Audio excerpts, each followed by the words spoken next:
In reading, for example, lower performing students in the fourth and the eighth grades scored lower than students back in 1992, more than 30 years ago. Students deserve better. But ever increasing federal spending has not proven to be the solution. Just earlier this year, one expert told the subcommittee that education spending per pupil has more than tripled in real terms since Lyndon Johnson's War on Poverty began back in 1965. More spending, yet worse results. Students need reading, writing, math, and critical thinking for everyday activities to succeed in their jobs and to make life's big decisions. Too many schools, encouraged and facilitated by federal funding, have let things like social justice advocacy and divisive issues crowd out the focus on teaching students and the core subjects. Thankfully, some states have pursued choice options for students whose traditional public schools have not served them well, including through charter schools. Department data shows that as of 2021, public charter schools enrollment had more than doubled from a decade before, growing by about 2 million students, while enrollment at traditional public schools declined by 4%. I look forward to hearing from you, Madam Secretary, about increased support for charter schools. However, this administration sees value in reassessing our approach so we can do better for all students around the country. It is also it's also recognized a limited role for education. After all, only about 1 in 10 education dollars come from the U.S. federal government. Education fundamentally remains within the purview of the states and the local communities. At the same time, I should note that we can still make priority key areas such as support for schools that are near federal military installations and under-resourced schools in rural areas, while limiting the overall federal role. In higher education, there are bright spots with bipartisan support such as Pell Grants, which help lower income students pay for college. The prior administration some way made a broken financial aid system worse, injecting more politics into the student loan program. The disastrous federal loan program is the direct results of the partisan Affordable Care Act, which included a Washington takeover of student loans. As we all know, a Washington takeover of anything is rarely a good idea. The ACA converted the guaranteed loan program into a federally run program. At the same time, members of Congress were told that it would save $60 billion over 10 years. However, in projections released last year, the CBO reported that it expects the government will lose 18 cents on every dollar it lends in 2025. Not a dollar of savings to be had. Thankfully, the Republican-led reconciliation efforts this year seeks to address some of these shortcomings. Against this backdrop, the prior administration put untold amounts of taxpayer resources into executive actions, waivers, and programs it created without congressional authority to try to cancel loans and make loan payments more generous. It told borrowers that forgiveness was always on the horizon while also going through the motions to restart repayment. The results, massive confusion for 43 million borrowers who were supposed to begin monthly payments after more than 3 years pause. The confusion and the loan servicing system.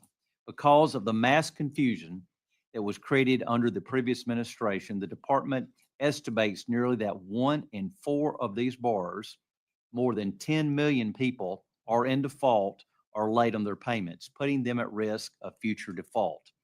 Just 38% or 16 million borrowers are in repayment on their current loans. Secretary McMahon, you have inherited an absolute mess in the department, but I hope you can correct the course. You have taken swift action to restore common sense to our college campuses. The department has made clear that all students should be able to access their campuses without fear of their safety, while still allowing peaceful exercise of free speech. Too many students in recent memory have been subjected to severe campus disruption, including at some of our nation's most elite universities. The department has also taken steps to return to the original purpose of Title IX, ensuring that women and girls have equal opportunity to compete in sports. I would also like to thank you and President Trump for your actions to protect women and girls in sports. Madam Secretary, thank you for your department's bold initiative as you carry out the President's America's First agenda. We must consider new approaches to longstanding problems, both for the sake of our students and to be good stewards of the taxpayer dollars. I look forward to working with you and look forward to your testimony this morning. And with that, now I'd like to recognize the ranking member, Rosa DeLauro, for her opening statement. Thank you very much, Mr. Chairman, and to you and to the Secretary. My apologies for being late. But I want to thank you, Chairman Aderholt, for holding this critically important hearing on the Trump administration's budget request for the Department of Education. Secretary McMahon, good morning. I welcome you to the House Appropriations Committee for your first budget hearing as Secretary of Education. Public education is deeply important to me. When I was a kid, my mother took me to work with her. She worked in the old sweatshops in the city of New Haven, and I know you know Connecticut. And the conditions there were horrific, dangerously hot, unsanitary, mostly immigrant women bent over sewing machines trying to pump out the dresses as fast as they could because they were on piecework. If you know anything about the needle trades, you get your finger caught in those high-powered machines. You just pull back, you wrap your hand up, because if you get a drop of blood on the garment, you don't get paid for it. And recognized her madness, the method to her madness, when she asked me to be there every day after school. And what she said to me is, get an education so that you don't have to do this. My dad came as an immigrant from Italy in 1913, was put in the 7th grade. He couldn't read or write the language.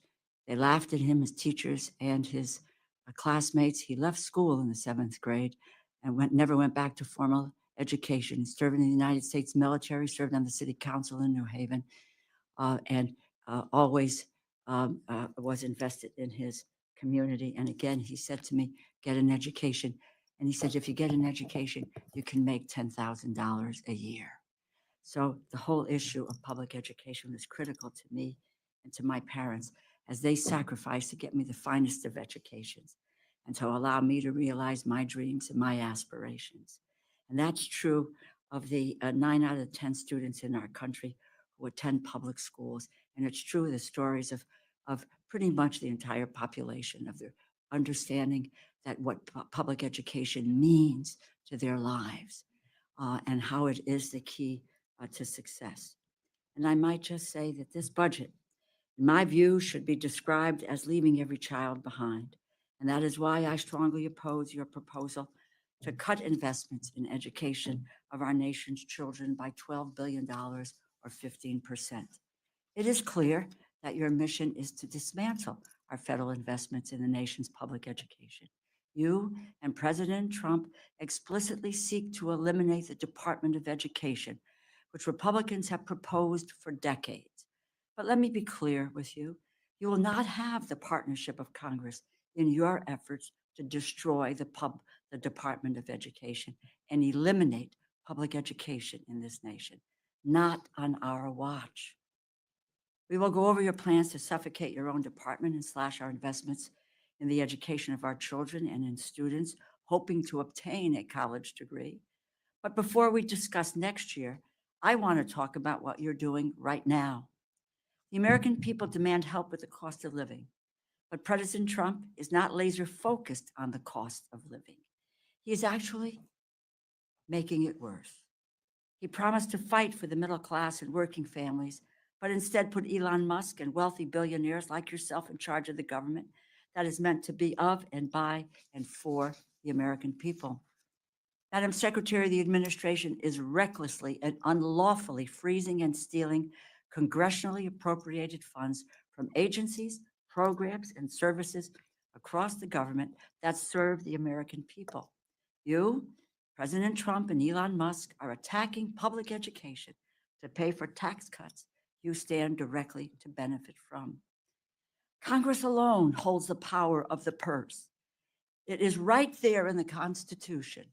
Article 1, Section 9, Clause 7. Congress, not the president, determines how the taxpayers' dollars are spent. The law of the land is the 2024 budget. We are living in 2025 under a continuing resolution that carries forward the 2024 budget. And that is the law that you are bound to follow. Furthermore, the Department of Education was created by the Congress, and it can only be undone by the Congress. Under your leadership, the department, hundreds of millions of dollars have been frozen and entire programs have been terminated. Funding for vital research, protection of students' civil rights, and programs that support the recruitment and professional development of effective educators have been terminated. Madam Secretary, if Congress agreed with your determinations that these programs do not deserve funding, we would have decreased the funding for these accounts accordingly. We did not. Nor did we remove funding for the department staff, but you took it upon yourself to eliminate half of the Department of Education's workforce. By recklessly incapacitating the department you lead, you are usurping Congress's authority and infringing on Congress's power of the purse, and you will continue to lose these battles in the courts. You have been blocked from letting DOJ access student loan borrowers' private information, from interfering with local school curricula, from punishing school districts for curricula you disagree with, and from stealing COVID relief aid from states and school districts. And there are many more. For as long as you continue to deliberately and flagrantly defy the law, you will continue to lose in court. But let us be clear about who is losing most of all, and that's the children and the families of this country.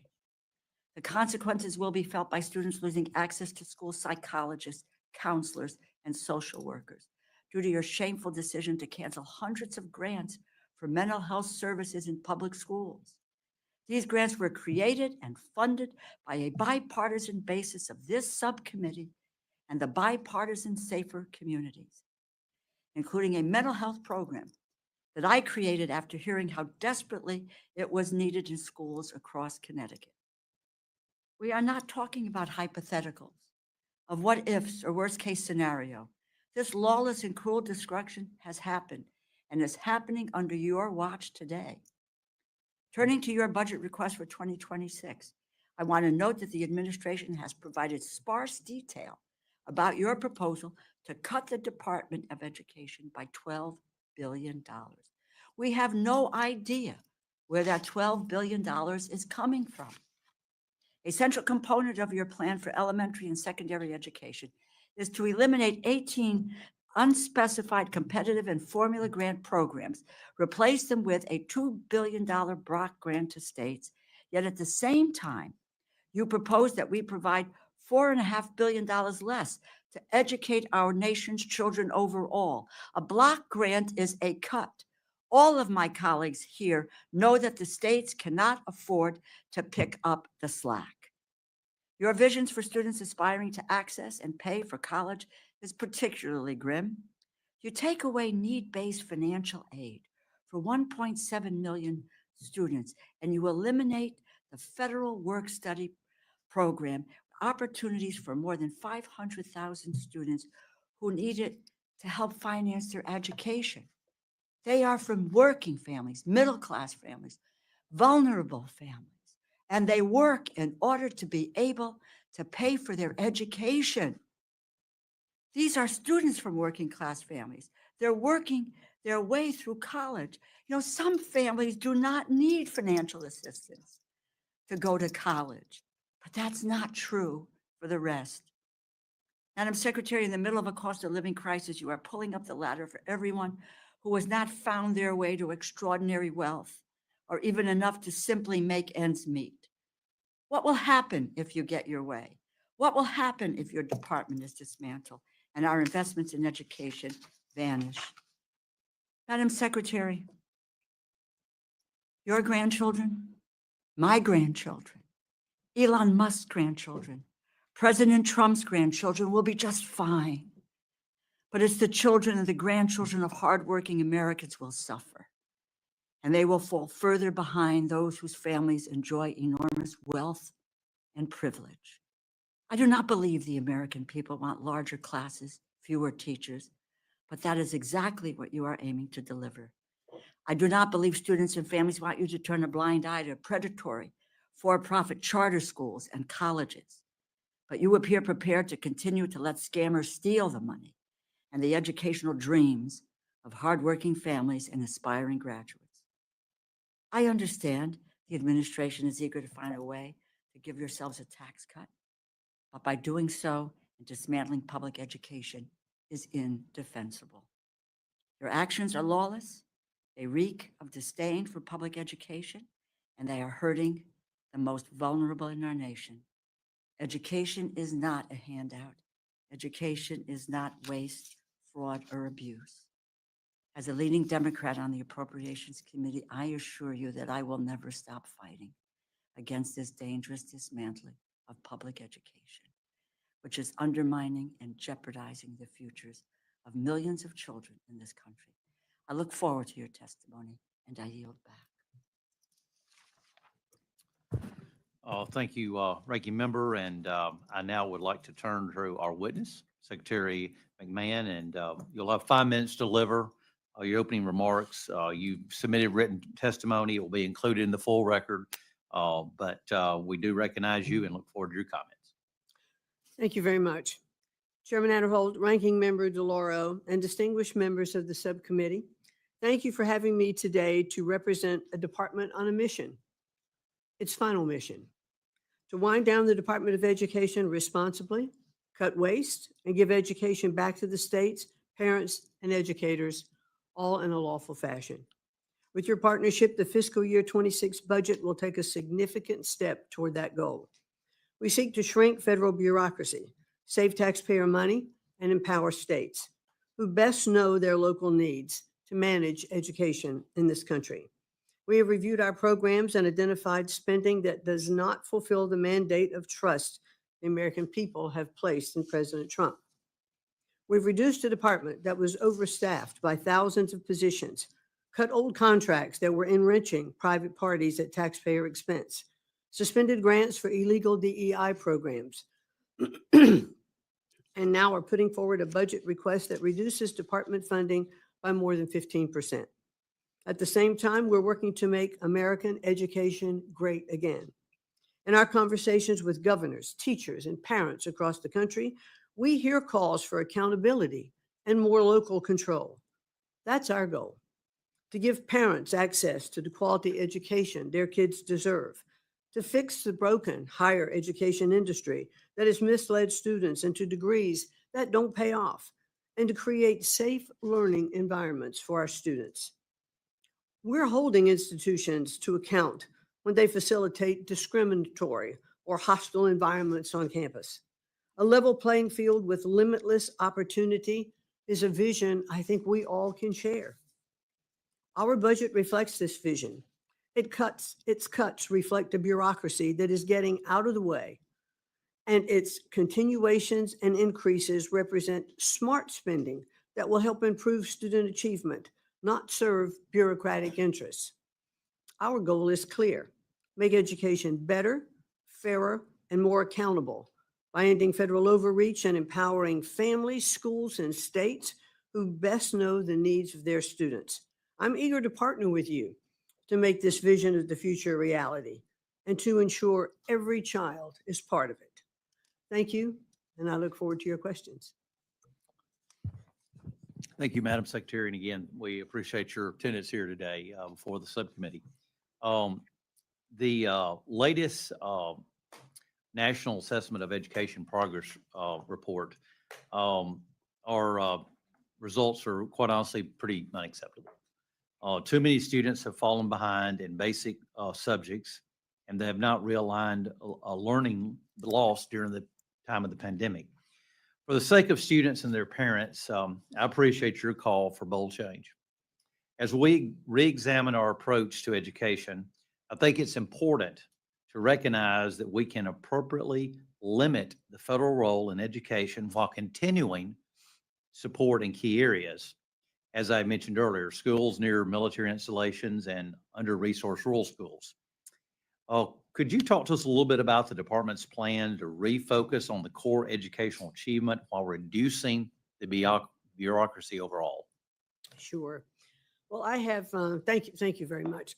And I have really three priorities as the Secretary of Education, and that is to increase school choice, but I really want to focus everything we're doing, our competitive grants, on literacy.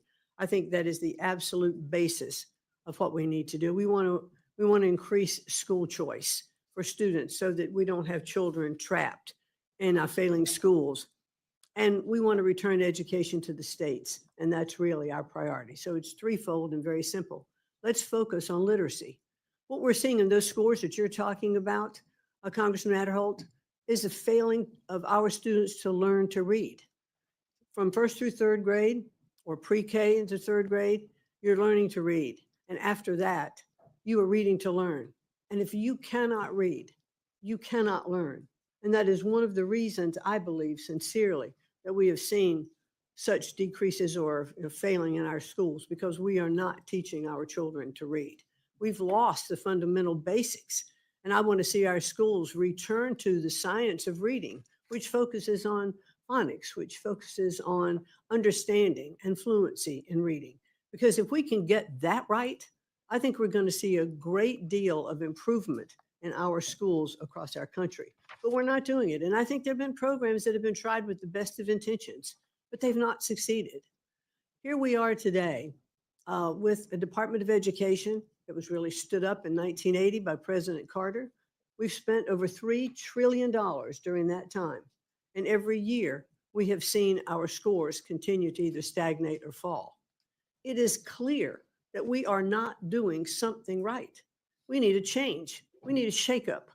We need to do things differently than what we're doing. And let's get back and focus on what was successful. Let's focus on our public schools as well as charter schools, as well as other schools that can deliver homeschooling. The president is absolutely focused on making sure that children have the right to an education that is best for them, and that parents should be deciding where their children can go to school and get the best education.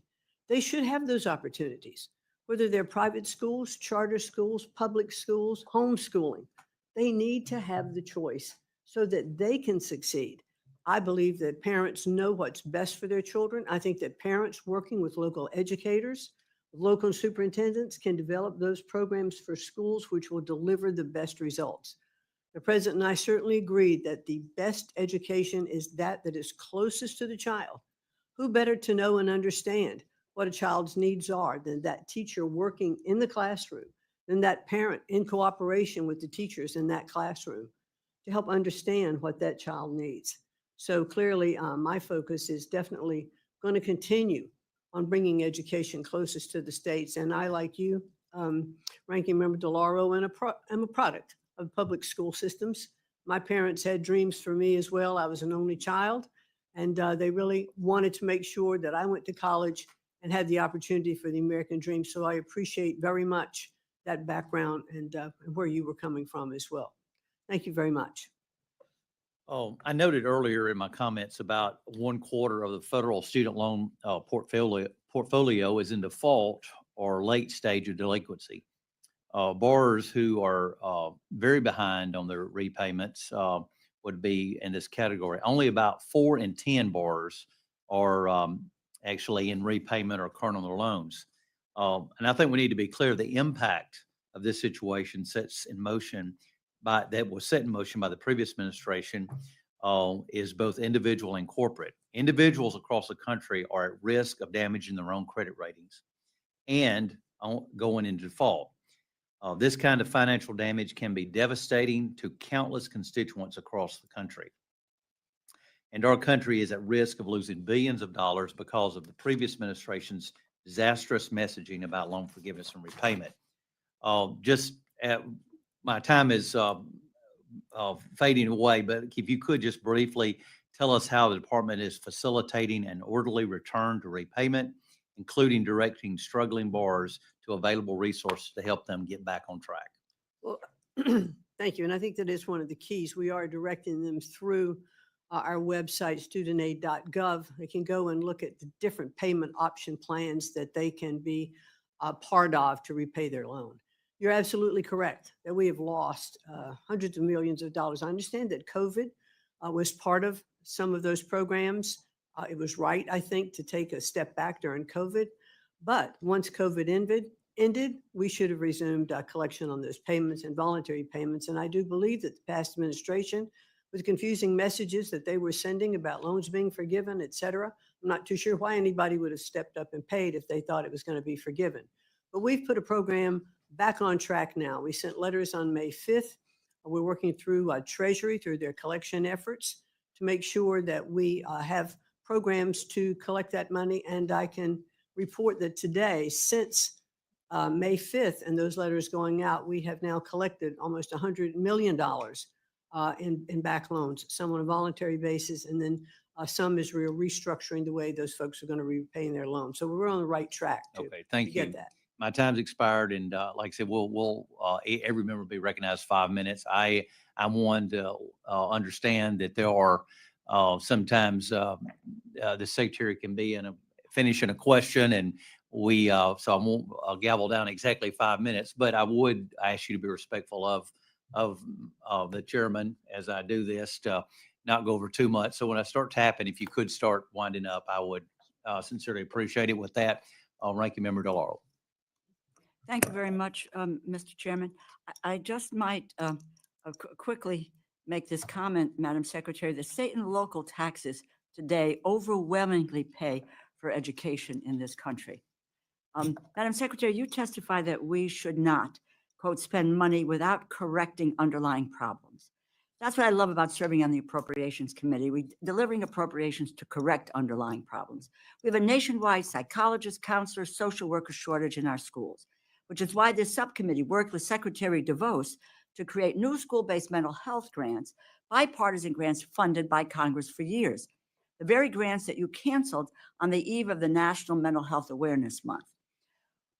What is the, quote, underlying problem you thought we were not correcting when you canceled $1 billion in grants to train and increase school-based mental health professionals nationwide? Well, thanks very much for the question.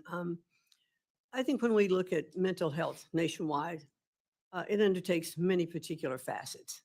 We have to understand in the communities, I do realize that there are shortages of teachers, there are shortages of healthcare workers. But I think what we need to focus on is what are the needs of the community? How can they best be served?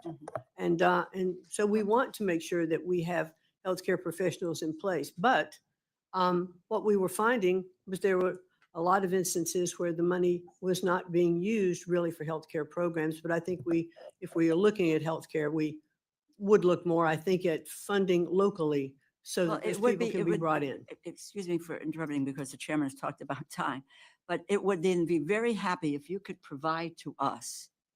One of the things we can't seem to get any information on is why the programs were canceled, what criteria was used in order for you to say yay or nay to a program. So that information would be enormously helpful.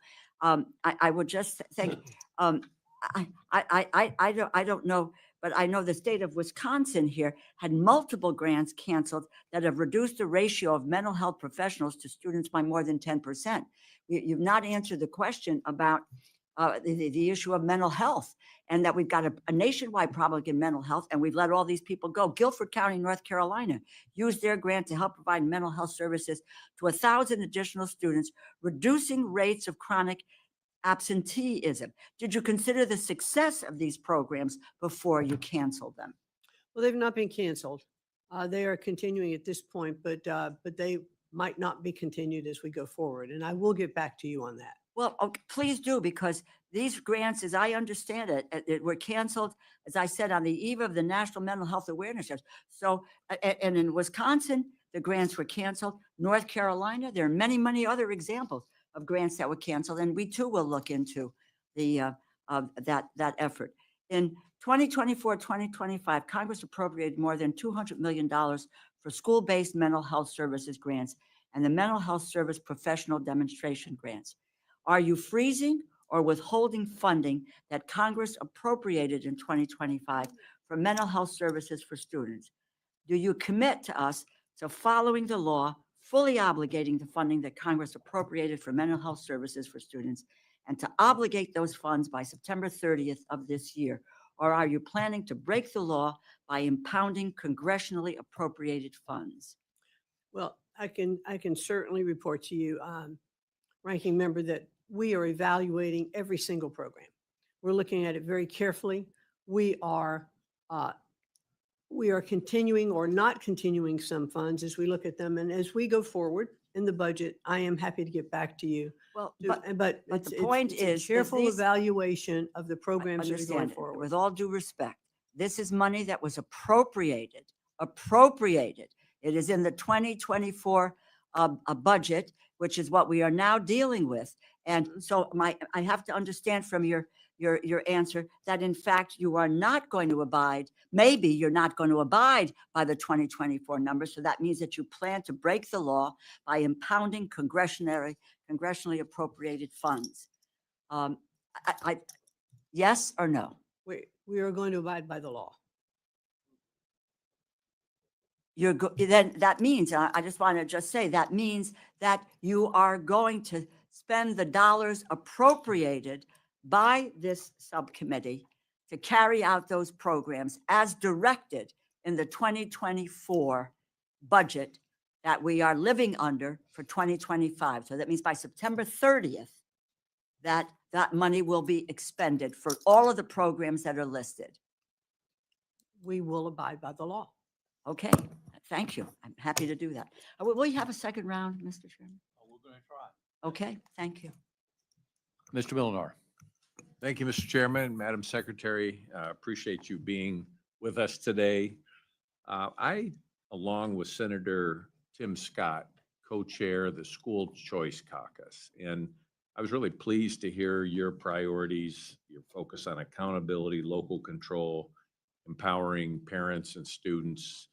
And one of the things that become very clear to me is this need for families to have options. And you've spelled out a number of different options that are available. Can you tell me what you plan to do and any initiatives you might take that would expand options for parents and students? Well, certainly we are going to support, you look at the numbers that are in the president's budget, he's also including an increase of $60 million for charter schools. The president absolutely believes, as do I, that the more choice that parents have, the better off the students are. And we've seen that repeatedly in different states. Governor Reynolds in Iowa has talked about how in introducing school choice programs in her state, that public schools have improved. There's competition among the schools. Scores are better when they have the opportunity, to compete, and schools can do what they need, and parents can put students where they know they will thrive in different, whatever that school program is. I mean, we've looked at different schools. I was talking to Governor Stitt from Oklahoma yesterday, and he was telling me about one of the special schools that they've set up in Oklahoma is relative to, I'll forget the exact title, but it was mechanics for airplanes. And he said, look, in my community, this is very, very strong. And so part of the schooling that we are developing for those is to having these students in secondary education already looking at these kind of programs so that when they graduate, they're ready to move right into the economy. So I think we have to reimagine education totally, because look, when I was coming along, when my kids were coming along, everything I said to them was, you need to go to college. You have to have a 4-year college degree in order to get a foot in the door to start your life, to make a good wage. And while I still believe in secondary education and higher education for many, many students, I think that's not the right pathway for every single student.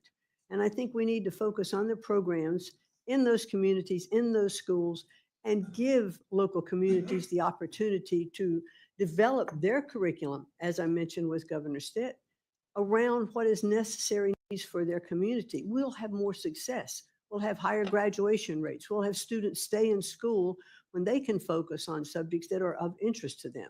And I just think that that's going to be incredibly important as we move forward in how we look at our education landscape. Thank you very much. And I want to turn to the influence of the Chinese Communist Party in our educational system. 2 years ago, I asked your predecessor, Secretary Cardona, if he was aware of efforts by the Chinese Communist Party to influence the U.S. education system. And I was surprised. He told me he wasn't really aware of that. Are you familiar with the efforts by the CCP to influence American education? By things I have heard, yes. And one of the things that we are stressing very, very much under Section 117 is to make sure that these colleges and universities are complying with the law and reporting to us when they have received donations over the $250,000 minimum. We found that there are many that are not doing that. One of the things that we put in place is to make sure that as universities are looking at their hiring practices, what kind of vetting are they doing with those particular professors that they're bringing in, or students that might be coming in on campus? What can be that effect and that influence? But it is very important, I think, for us to know how much money is coming in from foreign countries. Thank you. And last year, our select committee on the Chinese Communist Party released a report, CCP on the Quad, and it detailed how federally funded research at universities has advanced the CCP's military goals. We also highlighted concerns about how many American universities have joint institutes in China where they partner with Chinese universities. As a result of this scrutiny from our committee, UC Berkeley, University of Michigan, Georgia Tech, and Oakland University have all ended these joint institutes. And there are a number more that could be ended. I'm asking if you would consider leading an effort across the administration to work with those remaining universities with joint institutes to close them, so we don't have continued efforts by our, in many cases, taxpayer dollars helping with the Chinese military industrial complex funding. We certainly are investigating a lot of those universities who do still have those ties. And I would like to work with you to make sure that we are operating our universities in the best interest of the people of the United States and our government. Thank you. And I'm sure the Confucius Institutes are on your radar screen. Sometimes their efforts morph into something very similar called the Confucius Classroom. Is that something that we can work with you on to prevent that malign influence into our K-12 system? Sure, I'd like to and enjoy working with you on that. Thank you very much. I yield back, Mr. Chairman. Thank you very much, Chairman. And again, as I promised, I came back. The president instructed you to take all necessary steps to facilitate the closure of the Department of Education. Did you check with your counsel or legal advisors as to whether or not you had authority to accomplish that request? The president's executive order and his direction to me was to take those steps to lawfully shut down the Department of Education and to work with Congress to do that. I understand what you said, but his quote was, "Take all necessary steps to facilitate the closure of the Department of Education." It was not, as you suggest, from the reading of his quote and his executive order, inclusive of consistent with the law. But that's your interpretation of what he said? I would like to look at it again and get back to you, but I do believe he said to lawfully close down the Department of Education. At least let me rephrase and say that is clearly his direction to me. We both know and understand that the Department of Education cannot be closed unless Congress votes to do that. So my goal when I came on board, and he asked me how I thought we could do that, and I said my goal would be to work with Congress so that we could have transparent programs. I would like to, at the end of this program that I'm working on, as we try to bring up our test scores and work with our local states, to bring education back to the states, to make sure that states have best practices and the tools to deliver those best practices. And so by sharing them with Congress, I would hope that Congress would look at them and say, eventually, I believe that this is going to be in the best interest of our students. This is not taking away funding. This is having funding go to the states for Title 1A, for IDEA. That is continuing. It may flow through in a different tranche. Okay, as you know, we have time constraints. Okay. I hear you.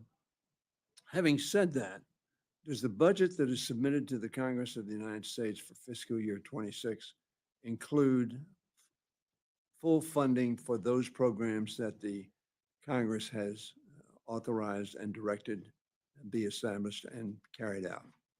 Well, as you know, Congressman, we are dealing with the skinny budget at this point. Not all of the programs have been put into the full budget of the president, but I can tell you that the Title 1A funding and IDA funding is fully funded under the Let me ask past you budget. about Yes. that. I have a table that shows me about $4.3 billion were established for those programs and are going to be, those 18 programs to which I think you refer, are going to be put down into a single grant of $2 billion. Can you tell me, now that's a 2.3 billion, that's about a 55–60% reduction. What will not be done, excuse me, is accurate that we've taken 4.3 down to 2.8 or 2 billion? Is that accurate? Well, let's be clear about one thing, though. The Title 1A funding and IDA funding is in full. Correct. So The- they're not part of the 18 that is being compressed. So the 18 programs that you mentioned Yes. are really, they will be compressed into $2 billion, which will operate like a block grant to the states, where I think they can best be utilized by understanding what is needed in the states and the communities. So when you say we're not, I understand Title I, but almost always when we talk about block granting programs, we make very, very substantial substantive cuts in the availability of resources for the programs that are covered.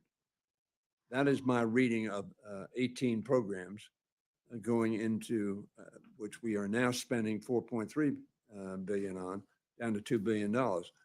It seems to me that is eliminating very substantially, without authority from the Congress, programs that the Congress has enabled and directed to be undertaken for the American people. Well, let's look at it this way, if we could. We are eliminating regulations and red tape that a lot of these different grants had with them. And therefore, they're going to require less compliance with regulations in order to fulfill the mission of those grants. Madam Secretary. If I could just finish this one thing. Sure. One stat that I think was impressive to me was that 47 cents of every dollar that goes in for these kinds of programs is spent on regulatory compliance. We want to get rid of that. Let the money flow to the states. And I think we're going to see more money available in the states with less red tape. My time has expired, but I came here in '81. President Reagan talked about getting rid of fraud, waste, and abuse.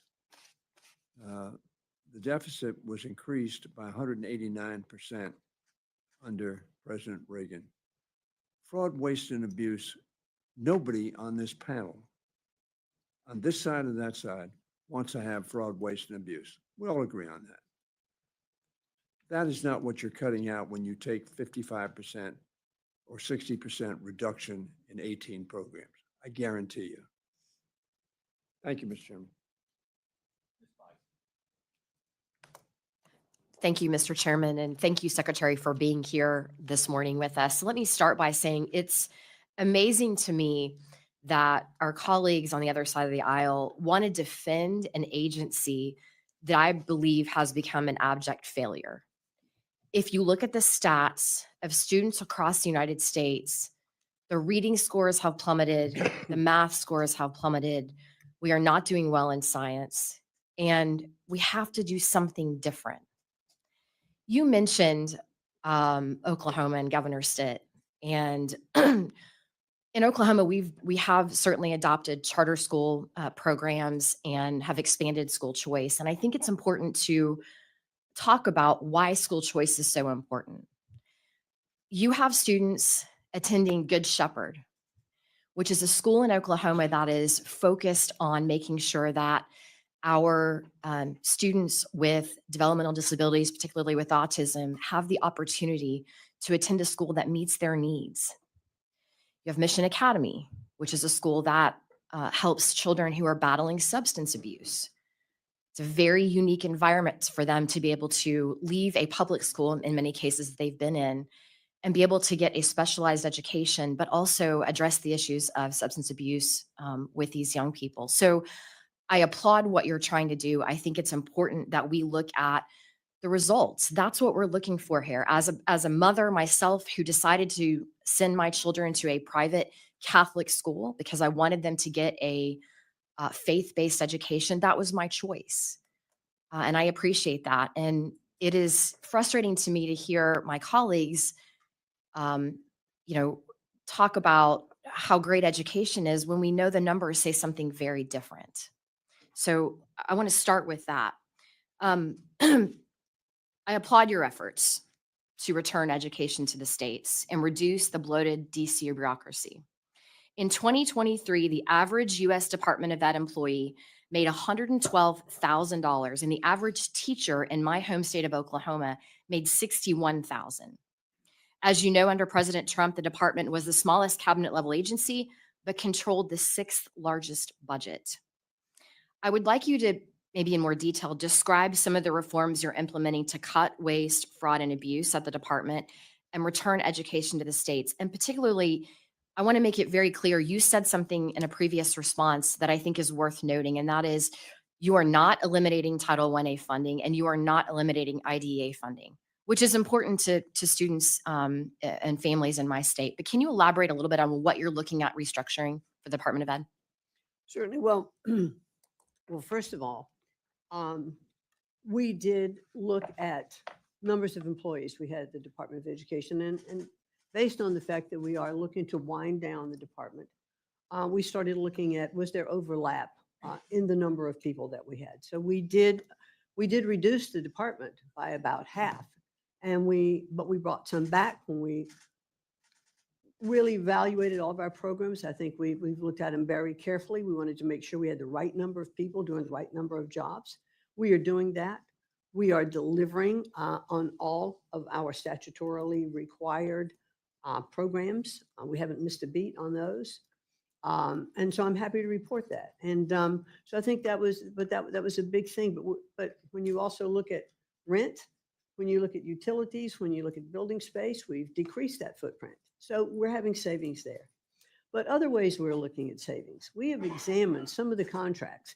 One of the things we've talked about here are the NAEP scores, the Nation's Report Card. And I want to assure everyone the NAEP scores are going to continue. The contracts are in place to take us through the next 4 or 5 years. It is important to have a national report card. But what we found out in looking at all of the IES contracts was that we were spending about $1 billion a year on programs and contracts and surveys and research that stayed on the shelves in schools. Teachers didn't use them. Other superintendents didn't use them. So we've taken a good close look at that. And as we enter into the new contracts, we've cut that by over 40% already. So that is one big cost savings. And those are the kinds of things we're doing. We're taking a look at what has just been kind of status quo. We can no longer have status quo. Thank you for that. And one quick other point I want to bring up, and I don't think we have time for a full response, but under the Biden administration, there were 2,500 anti-Semitic incidents on college campuses and K through 12 schools. I have a friend who lives here in the Washington, D.C. metro area. His daughters were attending a public school. They are Jewish. They were targeted by other students. The public school did nothing.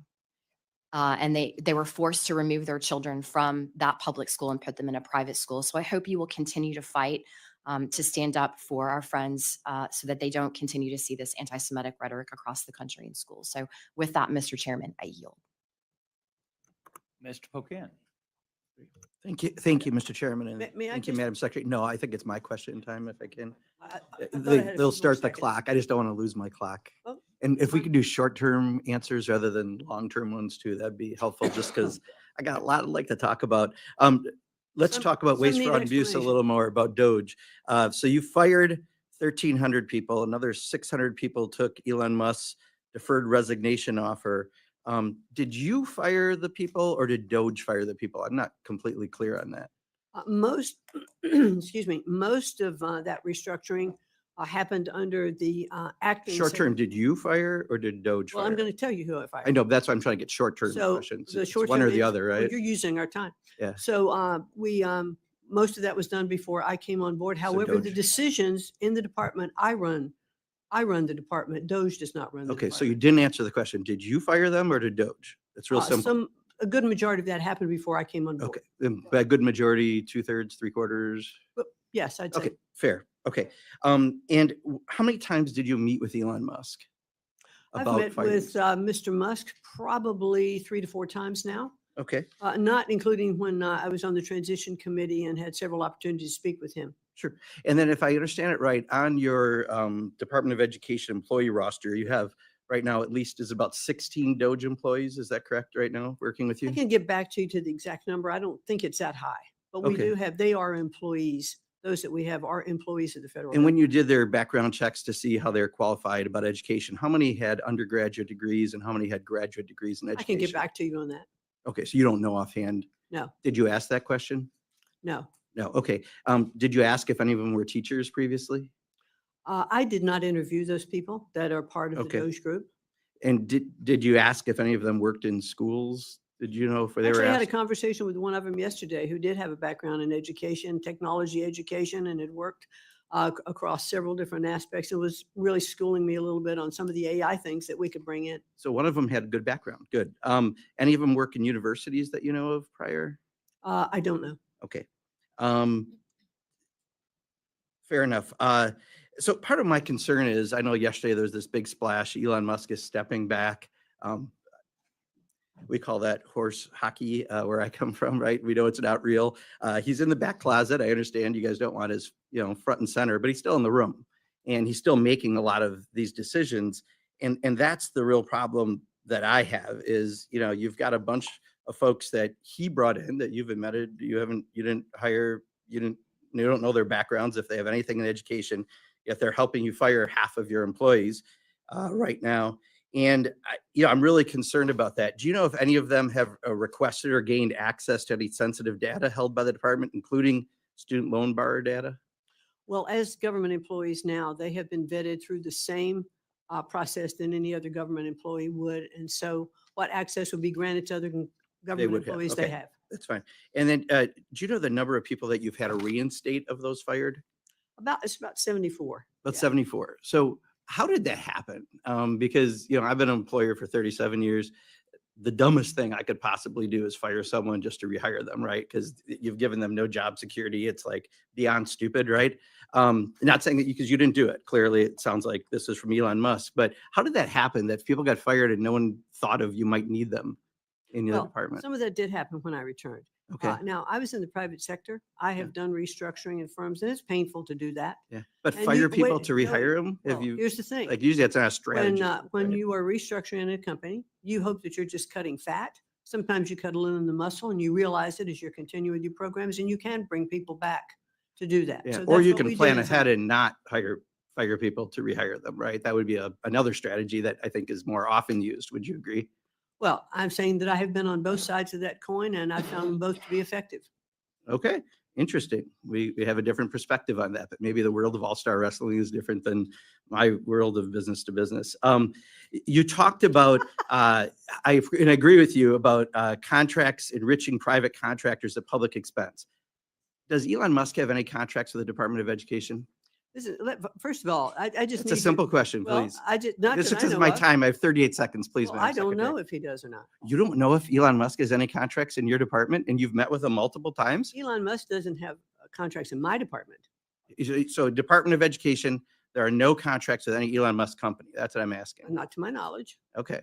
All right. You want to check a blue card real quick or are you pretty sure of that? I said, not to my knowledge. Okay. If I find out differently, I'll be happy to get back to you. All right. And just in the last few seconds I have, just real quick on private schools getting public dollars, just so you know, something like 3/4 of the students that wind up going into those schools already attend those schools and they're getting tax money. So if we get rid of the Department of Education, should we put the private voucher program under Ways and Means because it's really more of a tax benefit than an education benefit?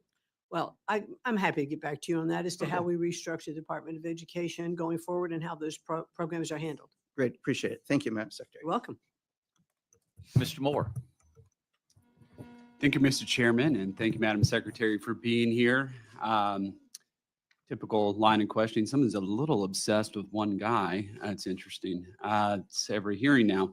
So thank you so much for being here. I did want to, just for the committee, highlight a program that I stood up in the state of West Virginia. It's called the Hope Scholarship Program when I was state treasurer of West Virginia. It's actually one of the most expansive ESA programs in the country. We offered our per pupil student funding formula, state money, obviously, to children that decided to leave the public education system. And this has been a tremendous win for the state of West Virginia. They can either choose homeschool or they could choose some private school institution.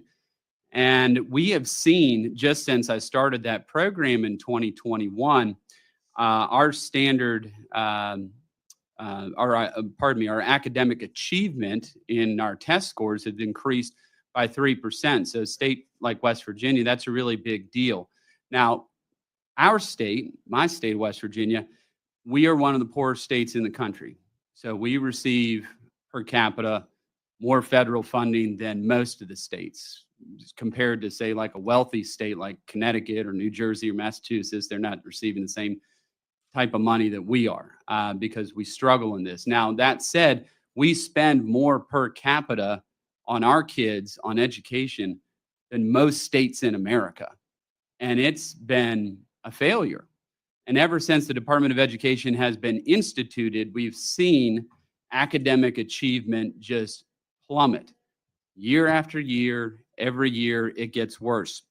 Now, one of my questions for you is, as you talk about national school choice, which I am a huge advocate for, how would you see the states being able to access those federal dollars? For example, the Hope Scholarship Program, which is obviously a law and at the state level. How could we pull down those federal dollars to have those students that have elected for school choice to be able to have access to those as you start to, God willing, wind down this department and return education to its rightful position back to the states? Well, thank you very much. And I certainly agree that states should have the opportunity to do that. What we are looking at more, and as we discussed a little bit before, in winding down some of the programs and doing block granting to governors of states to take a look at some of the programs that they need to fund. And I have talked to so many governors who have said that they would welcome the opportunity to have funds block granted to them because they know what's best for their state. They know, working with the local superintendents, what is needed. So if the money was block granted with fewer strings, less regulation for those governors, they've indicated how successful they believe they would make their states. Now, I'm the first one to admit some governors are going to do a better job at this than others. Some state superintendents are going to do a better job than others. But look at some of the programs you've already talked about. The Hope Scholarship Program, programs in Oklahoma, some of the programs in other states as well. These are done by innovative governors and innovative superintendents. This is not the Department of Education coming in and say, hey, you ought to try this, you ought to do it. No, it's because these people in these states look at their programs and look at what they need, and they'll allocate that money here. If a grant comes with strings that say you have to spend the money here, and the governor says, man, if I just had that money and I could put it over here, I could have a lot more effect. Or that state superintendent, that chief of education working with the students. I want to give them that opportunity. The president wants to make sure that governors and states have the opportunity to compete with one another, but to service the people in their state the way that they see best. Well, thank you for that answer. And myself, my children, we use the Hope Scholarship. We've elected for school choice. My kids are in Catholic school, just like Representative Bice here, as her children went as well. But it's not so much about my kids that I want to highlight, but in the southern coal fields of West Virginia, we've had children driving with their parents an hour, hour and a half to just be able to access better educational opportunities and outcomes for their kids. And the thing that drives me crazy is so many people are like, oh, this is a giveaway to the rich so they can send their kids to private school. Newsflash, they're already sending their kids to private school if they're rich. It's not really a determinant factor. This is going to raise a lot of families, to me, out of poverty and give them choice that they would otherwise not have. So please, anything you can do to help us be able to have access to those federal dollars for these school choice programs at the state level would be hugely beneficial. And I yield back. Thank you, Mr. Moore. Ms. Frankel. Thank you. Welcome. I'm going to just start by saying I'm going to echo my ranking member here, how deeply troubling it is that the Trump administration is dismantling the Department of Education, an agency that was established by Congress, and you're blatantly disregarding the funding priorities we set in the 2025 budget without our consultation or agreement. I'm going to move on. I speak to you today, not just as a member of Congress, but I'm also a mother and a grandmother, and I share the values of millions of Americans who believe that educating our children is one of our most sacred responsibilities. So I have a few questions. I'm going to help answer them, and then I have a big one for you at the end. So my first question to myself is, why should we have a strong public education system? And the answer to that is because when we educate our children, we invest in their future and ours. A quality public education empowers children with the knowledge, skills, and confidence to pursue their dreams. It opens the doors to better jobs, higher earnings, and more fulfilling lives. It fuels economic growth and strengthens our democracy. Now, let me be clear. I am not opposed to parents using their own money to send their children to private school, but it is a strong public school education system that ensures that every child, no matter their background or zip code, has a fair shot at success. So my next question for me is, should education only be a state issue? And I answer no, because education is not just a state issue. It's a national responsibility, one that requires a shared commitment from local, state, and federal governments and from civil society. Federal support helps close the gaps, enforce civil rights, and ensure all schools have the resources they need. Without it, those gaps will only grow wider. And while the state's administer education policy and local control is important, it's the federal oversight that guarantees fairness, accountability, and equal opportunity. From desegregating schools to supporting students with disabilities to protecting children from discrimination based on race and sex, disability, national origin, or shared ancestry, the federal government has played a vital role. And that's why I strongly object to this administration's effort to dilute funding for the Office of Civil Rights, the very agency tasked with enforcing those protections. And my next question, which I will answer, is the claim that public schools are failing our children a false narrative? And that answer is yes. A child's ability to learn is shaped by more than what happens in the classroom. It's shaped by a lot of factors, including access to early education, food security, healthcare, family engagement. And this administration, with the Republicans, are attacking all of it, slashing food assistance, driving up costs with chaotic tariffs, cutting healthcare costs for our most vulnerable children and families. Can you believe a hungry children does not learn? I don't care what school they're in. And did you know, or do I know? Yes, I know.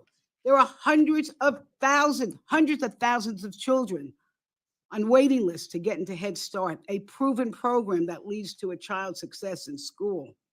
And in my home county, Palm Beach, where the president lives, millions in education funding in the 2025 budget are being illegally held, which means our school district's going to be forced to cut tutoring, after-school summer programs, social services, college readiness, teacher trainings, and student aid. for college students are going to be gone. So my next question is the Trump administration sifting money out of public schools into unregulated private institutions? That answer is yes. You're cutting billions from public schools and pushing a new scheme, this tax scheme. Here's how it works. Wealthy donors give money to private scholarship groups, and then that money gets right back to them through a special tax break. So in the end, the taxpayers are paying the bill.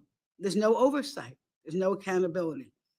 Madam Secretary, 90% of our children attend public schools. So I ask you, is your final mission to get rid of the United States Department of Education cruel and foolish? Oh, yes, I'm going to answer that. Yes, it is cruel and foolish, but I have a question for you. If Congress refuses to go along with your misguided plan to dismantle public education, will you commit to spending the money we appropriate in the 2026 budget as directed by law? Well, that was a lot to unpack. But Well, thank you just very answer that much. last question if you could, because you have 2 seconds. We will abide by the law. Good answer. Thank you. I yield back. Mr. Elzey. Thank you, Mr. Chairman, Ranking Member. Thank you, Madam Secretary, for being here. Let's go back in history a little bit. The creation of the Department of Education came about after the 1976 election in which Jimmy Carter got elected, and he promised the NEA, the nation's largest teachers union, a Department of Education. Previously, those roles had been Department of Health and Human Services and a couple of others. So in order to get that done and get the endorsement to win 1980, we created the Department of Education. I'm pretty sure that my well-spoken, well-regarded colleagues on the other side of the aisle who have questioned you previously, with the exception of one, not one of them got their public education under this Department of Education on the federal level. They were all educated by public education without having the Department of Education, Health and Human Services, Department of Justice. They all had different roles, and then we put it all into one. So we've spent billions and trillions of dollars, as you mentioned. Meanwhile, the state of Texas, I checked with my friend in the legislature, the state of Texas, which is perfectly capable of taking care of kids in the valley, in West Texas, in the Panhandle, in North Texas, down on the coast, all of which have different demographics and different needs. We're going to spend $100 billion in the state of Texas over the next 2 years, providing for our own public education according to our standards, because our local school districts know how to educate their kids. So if this is a question of mental health, well, that belongs at the Department of Health and Human Services. If it's about civil rights, that belongs at the Department of Justice. 10% of the funding that goes to public education in this country is sent from the states back here. Washington employs a whole bunch of people, has some strings attached, and then goes back down. So this existed prior to 1980. All of my colleagues on the right, except maybe Steny Hoyer, because he's pretty young, were educated without the Department of Education. So being a Navy pilot, I tend to watch a few movies. One of my favorites is Office Space. So let me ask you, what do you think, as the Secretary of Education, what would you say you do here? What would you say the Department of Education does, and is it accomplishing that mission, Madam Secretary? Well, thank you very much. You've made my case quite a bit for me already. But what I found in talking with so many people when I took on this position was the misunderstanding of what the Department of Education doesn't do. It does not set curriculum. It doesn't hire teachers. It doesn't specify books. It doesn't do all of those things. It is actually a pass-through mechanism for funding that is appropriated by Congress. And whether the channels of that funding are through HHS, or whether they're funneled through the DOJ, or whether they're funneled through Treasury or SBA or other departments, the work is going to continue to get done. So what I've been focusing on as the Secretary of Education is really understanding where these grants are, where these programs are. How do we make sure that they aren't wasteful?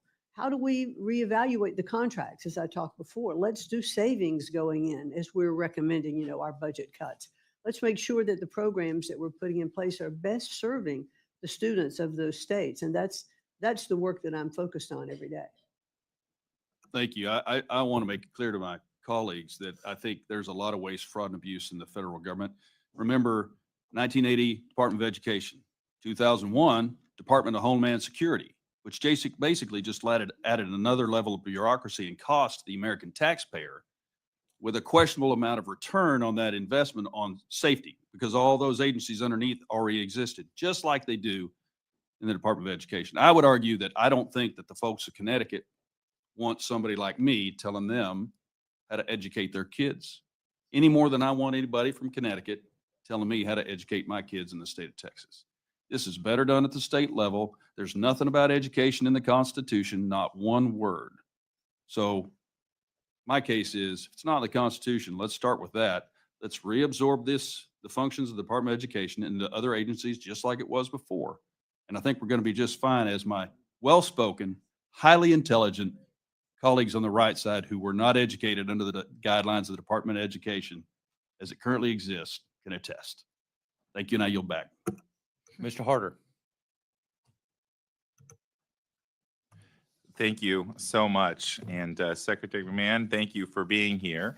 I want to talk about early childhood education. I probably think more about early childhood development than some of my colleagues because I'm still living it every day. I have two young daughters, Lillian and Karina, ages 3 and 1. Like millions of parents, I know firsthand how critical access to early learning is, not just for kids, but for working families and the future of our communities. Secretary McMahon, do you believe every child deserves access to a high quality early childhood education? I believe that every child deserves access to a high quality, equal access to education. Great. Then I think we agree. I think every child and every family should be able to enroll their kids in high quality, safe preschools. As you know, research shows that children who attend preschool are 18% more likely to go to college than those who didn't. We know that early childhood education shapes lifelong outcomes. It impacts literacy, graduation rates, employment, even health and public safety. These are real facts. But I'm concerned about what's happening with Head Start, a program that makes preschool reality for over 800,000 families. I know this technically falls under HHS, but as Secretary of Education, I can imagine you'd care deeply about this topic as you're responsible for the future of every kid in America. Have you discussed Head Start funding with the administration and the budget? And what are your views on what's happening with the current freezes and the challenges with the Head Start program? I've not had conversations with the Department of HHS, so no, they're not part of my budget considerations at this point. Do you have a view on whether or not preschool through Head Start is important as a grounds for a student's education? I think the earlier we can start education, the better it is for every child. I look at mothers who spend time with their children, reading to them when other children may not have that benefit. I think those children definitely have an advantage, and you like to see that. But I don't think that the federal government has the responsibility for that. I think that should be looked at more in state budgets and how states can best set up their programs. I hear you. I did a lot of reading with my daughters and continue to do so. But did I understand that you do not believe that the federal government should be supporting programs like Head Start, and that should be the job of other organizations and states and parents? Well, currently it is the responsibility of a different agency, and I'm sure that they are looking at what aspects they are funding as they go through their budget process. Well, I think this has real implications on the work that you do. This is a cornerstone of American education. And I think that what's happening with Head Start is very concerning. We're seeing these delays, these freezes that ultimately hurt kids. We've seen Head Start schools close across the country because they only have 3 days of funding right now. Every Head Start program in the country has 3 days of funding. And I think that is going to have an implication on our kids' ability to read, write, and do math. And so I would think, as the Secretary of Education, that you should have a perspective on this and a real goal towards committing to the parents of Head Start students in my district across the country to fight to make sure that this program is fully funded. Is that something that you believe in, that this program should be funded, and pushing back on any attempt to cut it? I'm going to let the department and the agencies that are responsible for those parts of the budget do their job. I think it has a implication for the Department of Education that is real. Let me tell you what's at stake. In my district, 1,600 kids rely on Head Start. This is the first type of education that any student receives. And I think passing it off on some other department is unacceptable, because we know that Head Start students are 13 percentage points less likely to commit a crime. They're more likely to graduate high school, less likely to experience a teen pregnancy. This is our kids' futures, and our entire communities are lifted up because of this program. So I think saying that this part of the education system isn't your responsibility doesn't make a whole lot of sense to me. I think you should be terrified at the idea of Head Start being gutted, because it's going to have major ramifications on our students' ability to have the future that we want. It's your duty to make sure that programs like this continue. And so I hope that you see that our kids aren't line items, they're not pawns in a political game, they're not disposable, and that we need to make sure that Head Start is continuing to be strong, and that cuts like the ones we've seen over the last couple months don't happen if we're going to be able to make sure that every kid has quality education in the United States. I hope you remember that, and I yield back. Mr. Simpson. Thank you, Mr. Chairman. Thank you for being here today. I appreciate your testimony. And just very, very quickly for Mr. Pocan's education, is professional wrestling a business? Sir, it very definitely is a business. So you ran a business. Okay, just so that you're aware of that.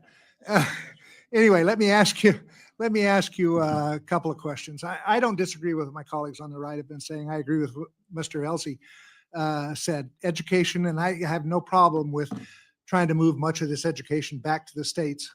I had a couple of superintendents tell me a couple of years ago that their problem was they got 5% of their funding from the federal government and 95% of the rules came from the federal government. But there are some successful programs that we want to maintain. You said in your statement that you encouraged all of your children to go to post-secondary school, that they needed to continue their education to be successful. You said that you evaluated and looked at these programs and wanted to get rid of those that were ineffective. And in the skinny budget, you specifically said TRIO and Gear Up are a relic of the past when financial incentives were needed to motivate institutions of higher education to engage with low-income students and increase access. I'd like to see some of those studies and evaluations, because every one that I've seen says it's one of the most effective programs ever. In fact, when we had Secretary Spelling here 20 years ago, they tried to put all these programs together and just send them out to the states. She said they had studies that showed that they were not a very effective program. And I asked her for a copy of those studies. It's 20 years ago. I'm still waiting, because there are no studies out there that show that it is ineffective. It is one of the most effective programs in the federal government. These are for, one of the best programs in the history of education and most meaningful has probably been the GI Bill. We took veterans from World War II and gave them opportunities to go to college. This is the GI Bill for low-income minority communities. And it's supported by many, many members of Congress. We have about 800,000 low-income potential first-generation college graduates. I don't know if you've ever gone and talked to any of these students. These are people that had never thought of going to college because nobody in their family nobody in their community have ever done that. We got a problem in Indian Health Services trying to get doctors and dentists to go out on reservations. The only way you're going to educate, the only way you're going to do that and solve that problem is when Native American children go to college, go on to medical school, go on to dental school, and come back to their reservation to serve their people. That's how you're going to solve it in the long run. So can you speak to me how the department arrived at this funding level and how you plan to ensure that TRIO remains accessible to the students who rely upon it? Well, thank you very much. And I understand that there are many services that are served. I mean, TRIO started out as 3 programs. It's now about 8. And it first started when there were first generation of students who were going to college, for the first time. And I agree with you. There are a lot of parts of TRIO that talked about those students and what their possibilities could be and interested them. I did see in one example, TRIO recently, that one child was brought on board and talked about going to college, but part of the TRIO program was taking them to Disney World at that time. So I'm not sure that all the expenses in TRIO should be there. I think TRIO, those monies are going to be going out, for this program for this year. So we are looking at all of the programs. The need for TRIO, I don't think, is nearly as strong because there are outreaches from colleges now into local communities, and there should be more of the universities and secondary education levels reaching into those communities. They should be talking to them about college, but I think they should also be talking to them about other ways that they could have skills that they could support, whether it's the tribal nations that you were talking about, or whether it's their community. As I mentioned a little earlier, I might have been before you came in, that I think we need to reimagine and look at education differently in our country. That I think we need more work-based projects, teaching in our middle schools and high schools to prepare people to get into the economy. I mean, we kind of made, we focused on college and degrees, and we kind of made trade skills. Hey, that's something that you go into if you can't really make it at college. We need this workforce. Yes, we do. We need this workforce. So let's train a lot of those different kind of programs. Let's give them skills that can make it available for them to go to work right away and be in the economy. And maybe they will also put themselves through Before you training. eliminate So I- TRIO, so I though, think- I need to see what those programs are that you're Be- proposing that we're going to change them to, Be because happy to this get is the back most to you. important program for low-income people who had never thought of any, you gave the example of one individual out of 800,000. The program is highly successful. I'd like to say other government programs could learn from this program, frankly.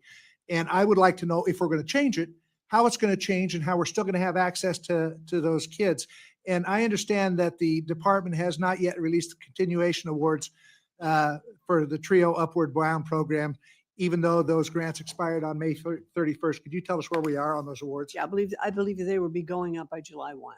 I think that is correct. If it's not, I will get back to you. Thank you. Ms. Watson Coleman. Thank you, Chairman, and thank you to my colleague who just asked those questions about important programs that get students ready for college. Good morning, and Good morning. thank you for being here. I'm going to ask you a couple of questions that I just need yes or no. Do you believe that there is illegal discrimination against people who are Black, brown, and other types of discrimination in jobs and education in this country? Yes or no? I think it still exists in some areas. Then can you tell me why the Office of Civil Rights in the Department of Education is being decimated? Well, it isn't being decimated. That's What for is sure. it being? We have reduced the size of it. However, Do you we think are that this- taking on a backlog of cases that were left over from the Biden administration. and then working why through would those. you reduce the resources if you've got a backlog in addition to having confronted those cases that are going to come before you now? Because we're working more efficiently in the department. Okay, thank you. I've got real serious questions regarding your commitment to civil rights, to our students, to our teachers, to our faculty, and places of that nature. Do you believe that migrant students should have access to public education resources? Well, migrant students do have access. Do at you this believe point. that they should continue? In some instances, yes. Okay. Do you believe that the position of this administration to reduce the resources and the support to migrant students, at the same time, they've encouraged and perhaps facilitated the coming to this country of white South Afrikaners? I'm not sure. Is an issue of favoritism and prioritization of white over color? Well, if I am going to have to take a couple of minutes to answer this. Well, Because answer it. this administration, President Trump has made it very clear that he will not tolerate discrimination, whether it's anti-Semitism, whether it's race-related at all, on any of our Okay, schools. I'm asking any in you, our I'm schools. asking you Well, about I'm going to your answer this opinion, question if I because I'm may. going to tell you, I know what the president's position is. He's made it quite clear. I'm asking you as the Secretary of Education, how you perceive this? Yes or no? If this is I not am an the Secretary- illustration of replacement and favoritism, say no. If it I is, am- say yes. I am the Secretary of Education who has been approved to run this agency by Congress and I was appointed by the president, and I serve at his pleasure under his mandate. So therefore, the Thank you. direction of his I administration is what appreciate it. I will follow. Do you recognize the fact that one of the important reasons that the federal government got into public education was to establish that there would be standards so that children would be treated equally in pursuing education, that states had been found to discriminate against Black students in particular in many of the states, and that to send that responsibility and authority back to the states would just enhance those disparities, again, considering the environment in which this president continues to foster about who's important and who's not? Yes or no? Congresswoman, there are laws on the books in Title VI that totally. Laws don't mean therefore- anything to this administration. I'm asking you, do you realize that to send authority back to the states, to eliminate your oversight, to eliminate your accountability, to eliminate your determination as to resources going to schools that are teaching, public schools that are teaching underserved communities, that this will result in the very reason that we had to get the involvement of the federal government in this issue? And that's a yes or a no. Either you believe It it or you isn't don't. it isn't a yes or no, but I will not respond to any question based on the theory that this administration doesn't care anything about the law and operates outside it. So This that is a administration is- mischaracterization, Okay, and I will I respond. reclaim my time for 5 seconds, because you can say anything you want. Your rhetoric means nothing to me.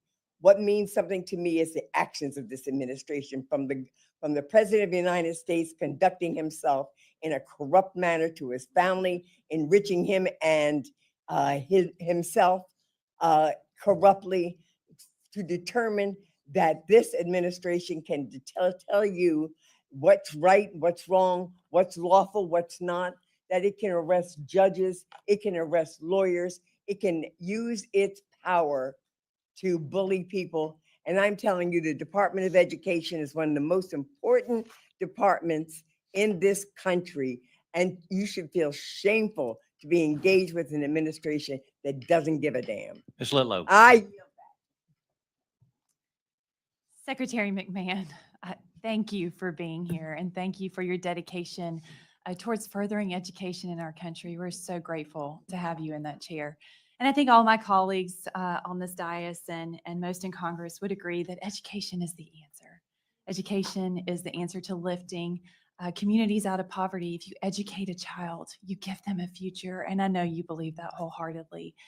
And one thing that we've seen happen across our state of Louisiana is when parents don't have a choice, that's a travesty. And so for those parents who public education was failing their students, they had the opportunity to form charter schools. And what a blessing that has been to Louisiana. I'd like to give a shout out to one of my most impressive charter schools that I've had the opportunity to tour. It's called the ACE Charter School. Is a group of concerned parents, especially mama bears, who came together and said, we need an option for our artistic children to be able to have a place where they can grow and thrive and receive special education directed straight towards them. And it's been an incredible honor to witness them thrive. They have a waiting list that blows my mind how many parents are eager to get their children into those schools. And so while we wait on what the final plan will be for the Department of Education to send more power back to the states, I was encouraged that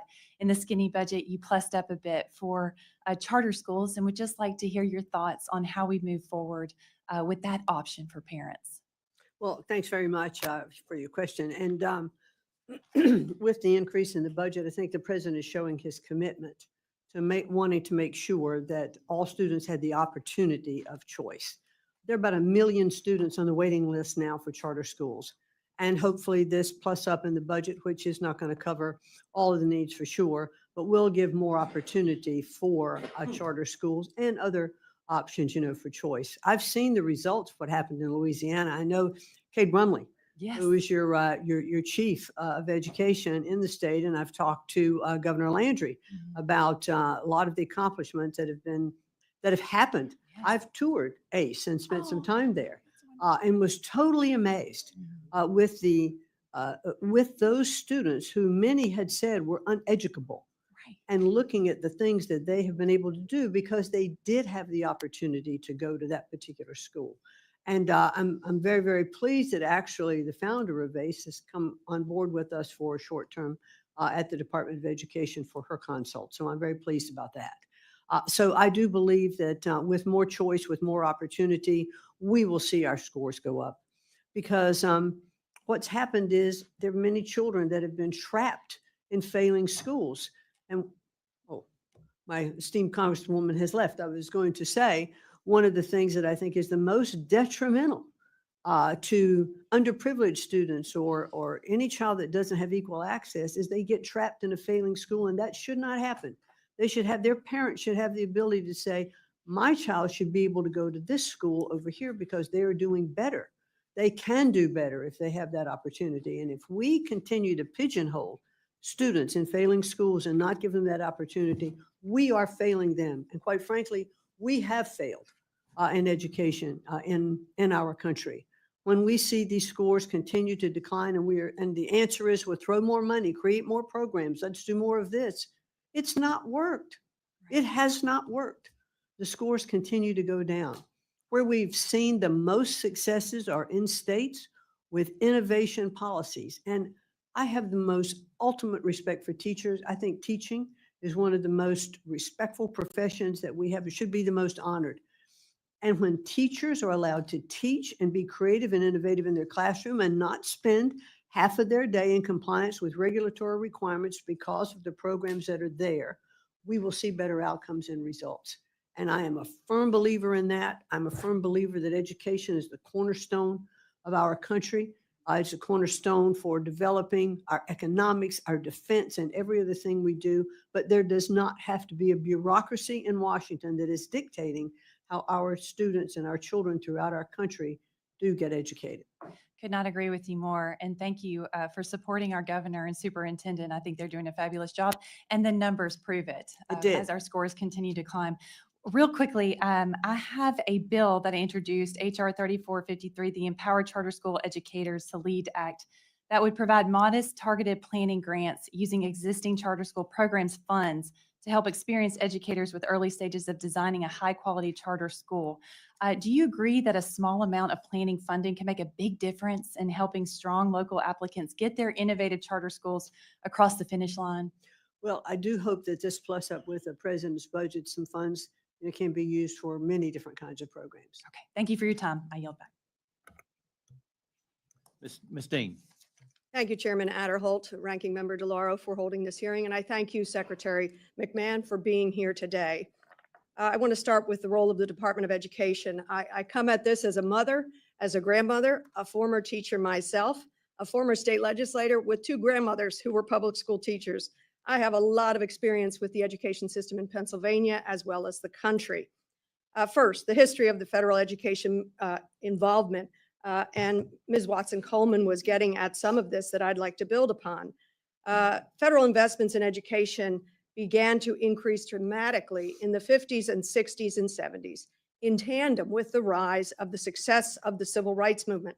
Americans finally began to recognize the vast inequalities in our education system. Thus, federal funding was used to improve education access for students from poor backgrounds or minority students, for women, for people with disabilities, and other marginalized groups. Finally, Congress established the Department of Education in 1979, replacing the Office of Education. Secretary McMahon, it's alarming that you and the president want to turn that clock back. You take us back to a time before any federal oversight of education, before many of the programs that guarantee free and equal access to education for all Americans. You said as much in your testimony. After all the Department of Education's work to ensure equal access to education, you're embarking on the department's final mission? You intend to put yourself out of a job? That's a little jarring to me. If you were a pediatric oncologist, I'd welcome that.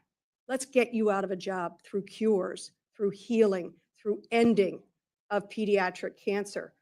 But ending a department that is supposed to oversee the education of our very youngest, to guide their future. Have you taken the time to educate yourself about this history? I'd encourage you, go ask students who attended school back then.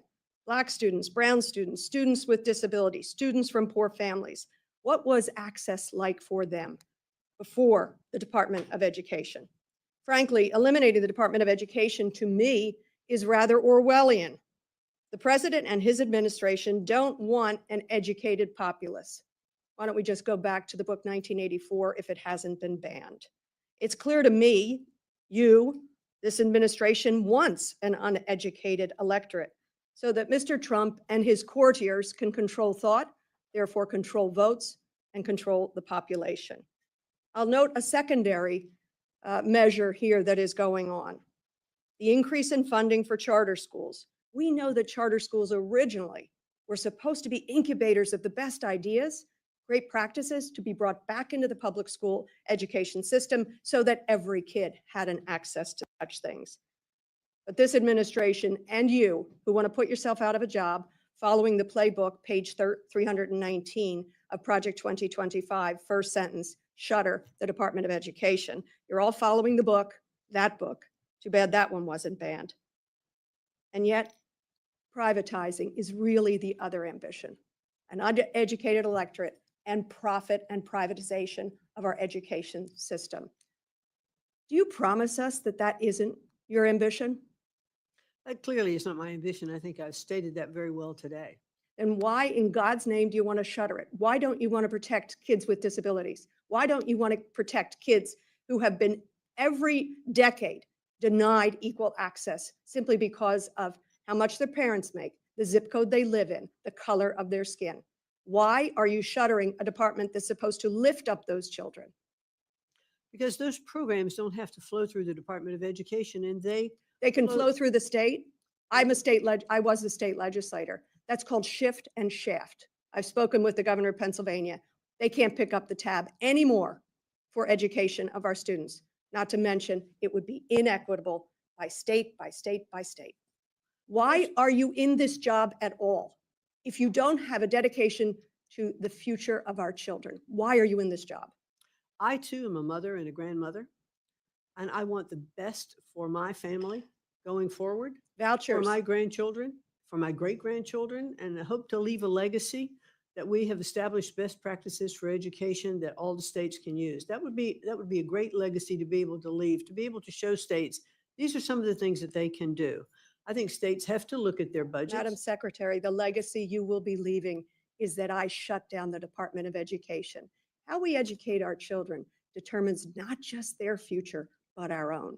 But the I think it's a department- sad legacy you will leave. I The- yield back. The Department of Education is not educating anyone. Well, I can say this, and I will. Dr. Harris. Thank you very much. Let's pick up where you just left off. If I read the test results correctly, we are getting worse, not better. Is that right, as a country? Let's take true. reading fourth grade. That is true. Oh, okay. So the Department of Education is failing. I mean, as it's currently structured, it fails because the purpose of the Department of Education is to improve America's scoring, our collective American scoring, and we'll talk about reading in the fourth grade in a second, is to actually improve education, right? So when we spend 20% more than we did a few years ago, we would expect like a 20% improvement in test scores, a little improvement in test scores. No, we actually get a decrease in test scores. I'll just want to remind people that the best example of American education are our private universities, right? I mean, Harvard, Yale, Princeton, Dartmouth, go down the list. They're all private. We're demonizing privatized education. We're demonizing private education, which is actually the crown jewel of the American system, are our private universities. This is a little bizarre. If we wanted to create an uneducated electorate, we'd juice up the Department of Education because it's actually winding down the education. If you look at test scores, look objective. You know, it's been years since we put the NAEP in place. Let's just look at the trend lines. If you wanted to create an uneducated electorate, you would continue doing exactly what we're doing. Because we have schools in Baltimore City where we spend an inordinate amount of money that have zero reading proficiency, like zero. Oh, but they spend $57,000 on cell phones from the ESSER, the ESSER funds during the pandemic. So they had money to buy cell phones for administrators, but not to actually improve scores. I don't know. I think we have a horrible record in this country of failing our children. And the thing that, well, states can't pick up the tab. Oh, no, no, no. The federal government can't pick up the tab because we're running a $2 trillion deficit. And so I remind my colleagues frequently, sound like a broken record, we had a Moody's downgrade last week. And they basically said we have to stop federal spending, large S. And I think you pick the department that is an abject failure and you go, look, we got to stop spending. You either make it better or you stop. And I don't, if you could block grant, maybe the states know how to do it better. Clearly, Washington does not know how to do it better. That's just my opinion. Charter schools are great. As you know, and I'm sorry, I'm late, I missed part. We're negotiating this little reconciliation bill. And it does include, for the first time, a federal voucher program. Now, I would advocate that charter schools are okay, but in some states like mine, the public school system has a stranglehold on charter schools, and they look, in the end, mostly just like public schools and perform only a little bit better. But the voucher program, I think, and the gentlelady from Louisiana is absolutely right. I think that's the answer, is always competition. That is what makes America great. That's what makes almost every aspect of America great is competition. I will ask you about the Mississippi miracle, and I want you to describe it and how important it is that we actually convince all the states to do what Mississippi did because of its tremendous improvement in test results. As a result, Madam Secretary, if you could explain the Mississippi miracle. And I'm sorry, maybe you did already, but if not, I didn't. please explain And I'm it. happy to. The Mississippi Miracle was really about their reading program.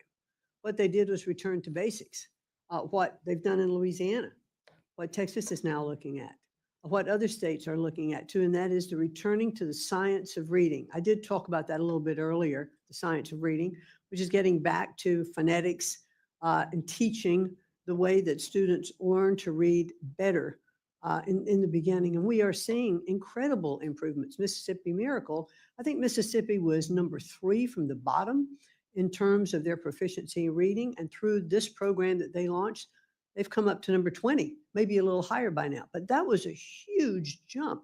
And that my is just understanding, being- Madam Secretary, if I could just remind everyone, the miracle was they didn't do social promotion on reading. You had to learn to read Yes. when you left the 3rd grade because the studies are pretty clear. The STAR study in Tennessee, pretty clear. If you don't read by the end of the 3rd grade, forget it.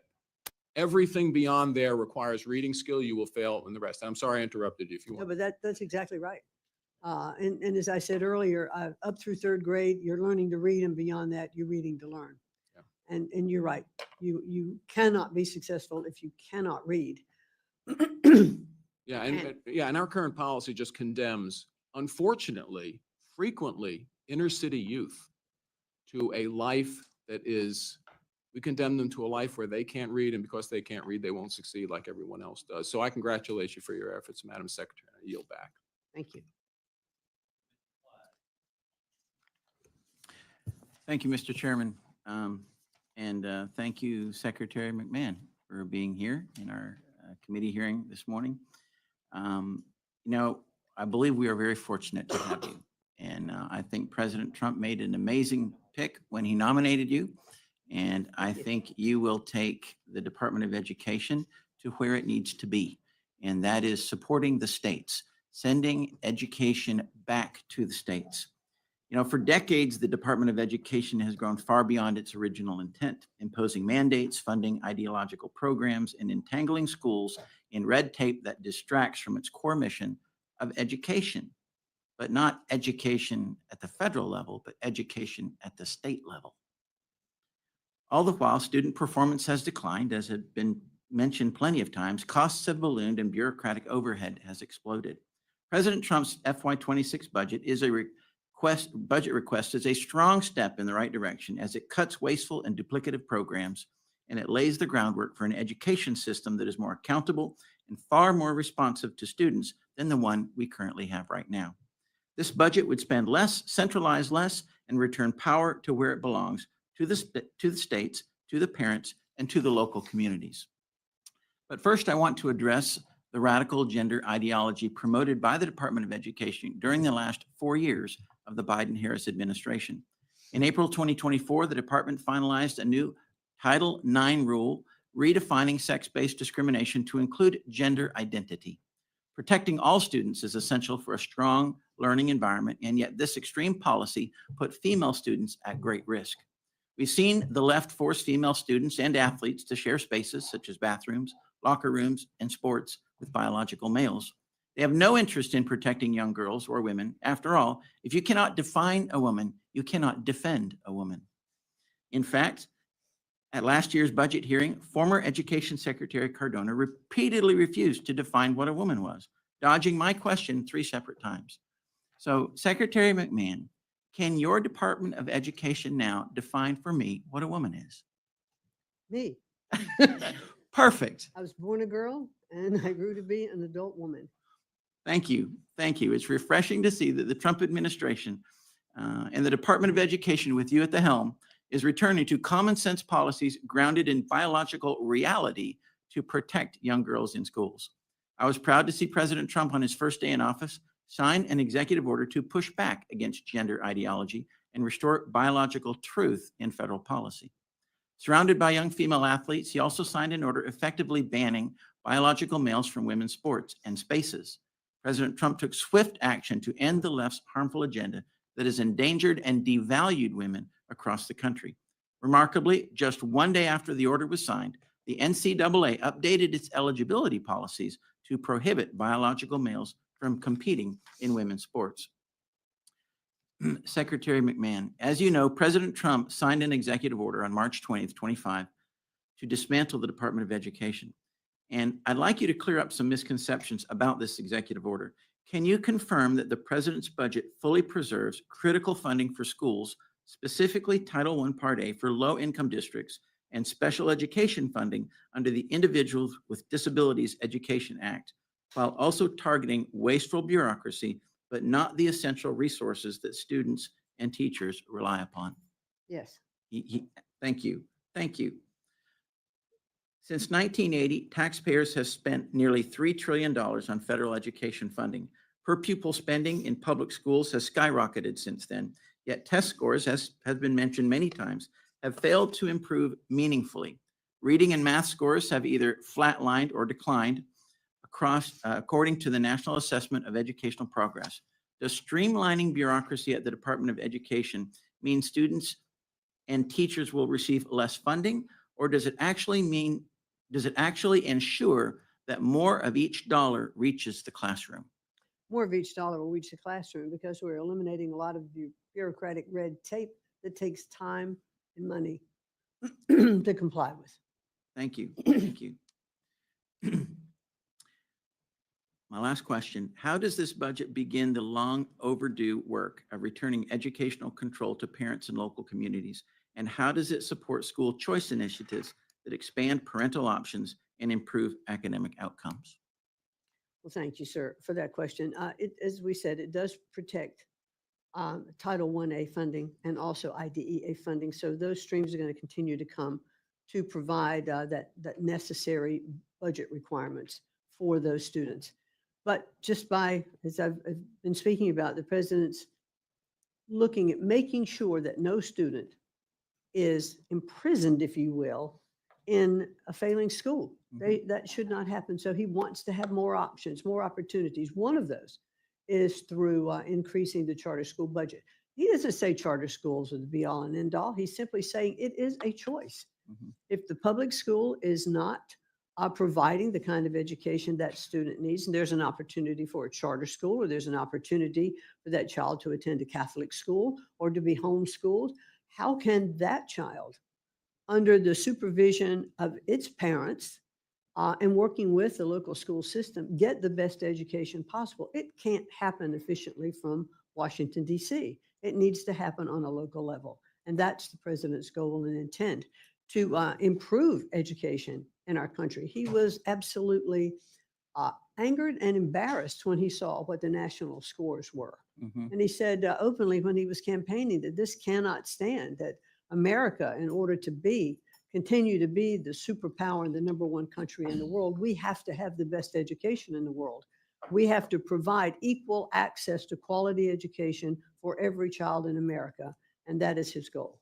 Well, thank you. That is very refreshing to hear. And thank you for your strong leadership, and I yield back.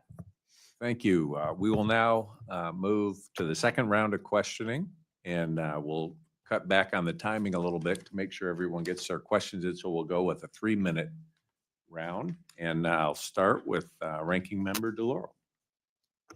Thank you, Mr. Chairman. I want to hit back on TRIO for a second. Your budget justifies the elimination of 2 bipartisan college access programs, as TRIO and Gear Up. And you claim, and this is a quote, access to college is not the obstacle it was for students of limited means. What is your basis for that claim? Simply because we have more programs reaching into the communities and schools are being more active in recruiting those schools. And if they're not, they should be. Because it is, I believe, up to schools also to be reaching in their communities and the state level. And so if we can be helpful and looking at programs that can help with that kind of outreach from the state level, then that's what we should do. Well, let me just, data is clear. Students from wealthy families are almost 3.5 times more likely to attend college than students from low-income families.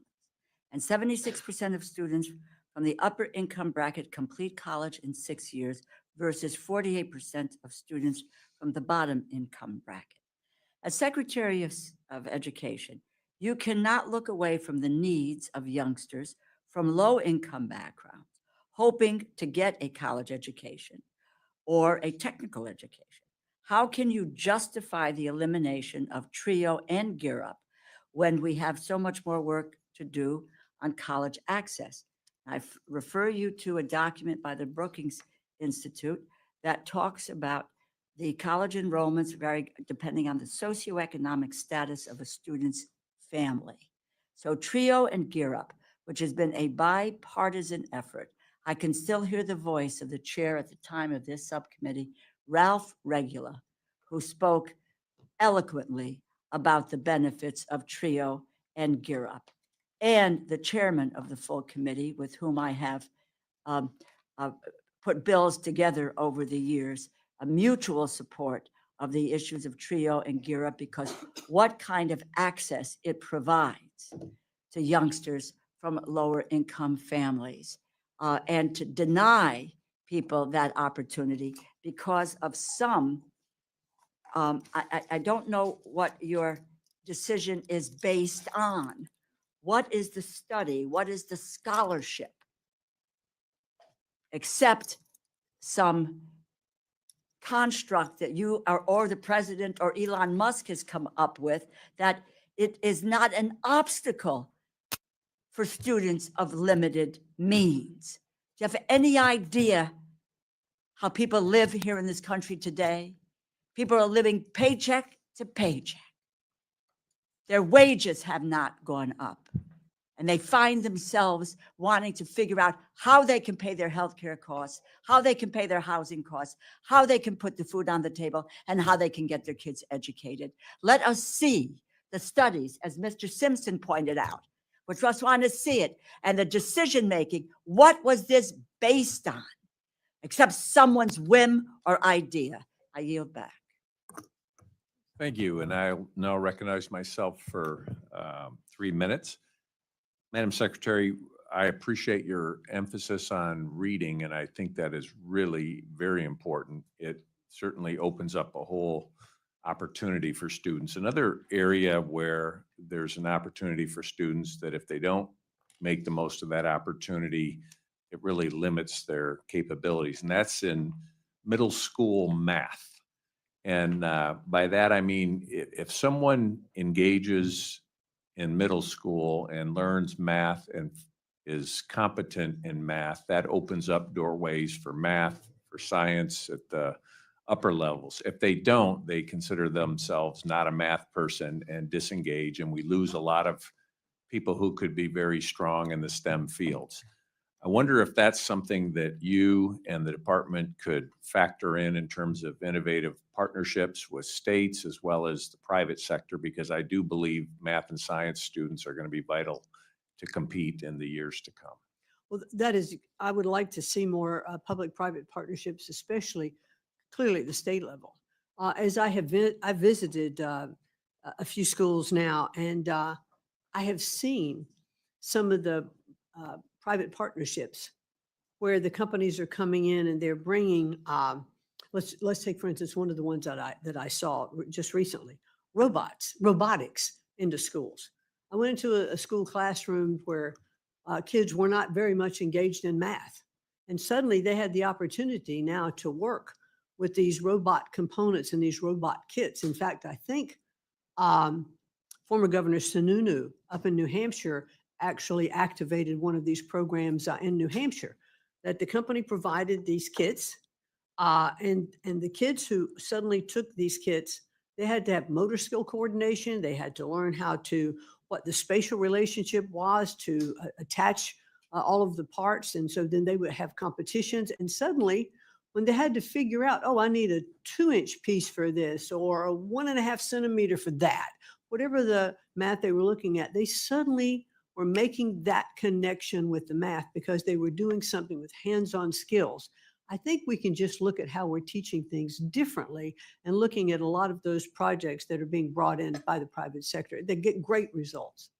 Thank you. And I just want to get your thoughts on the activities of the Chinese Students and Scholars Association in America that's collectively overseen by the CCP's United Front Work Department.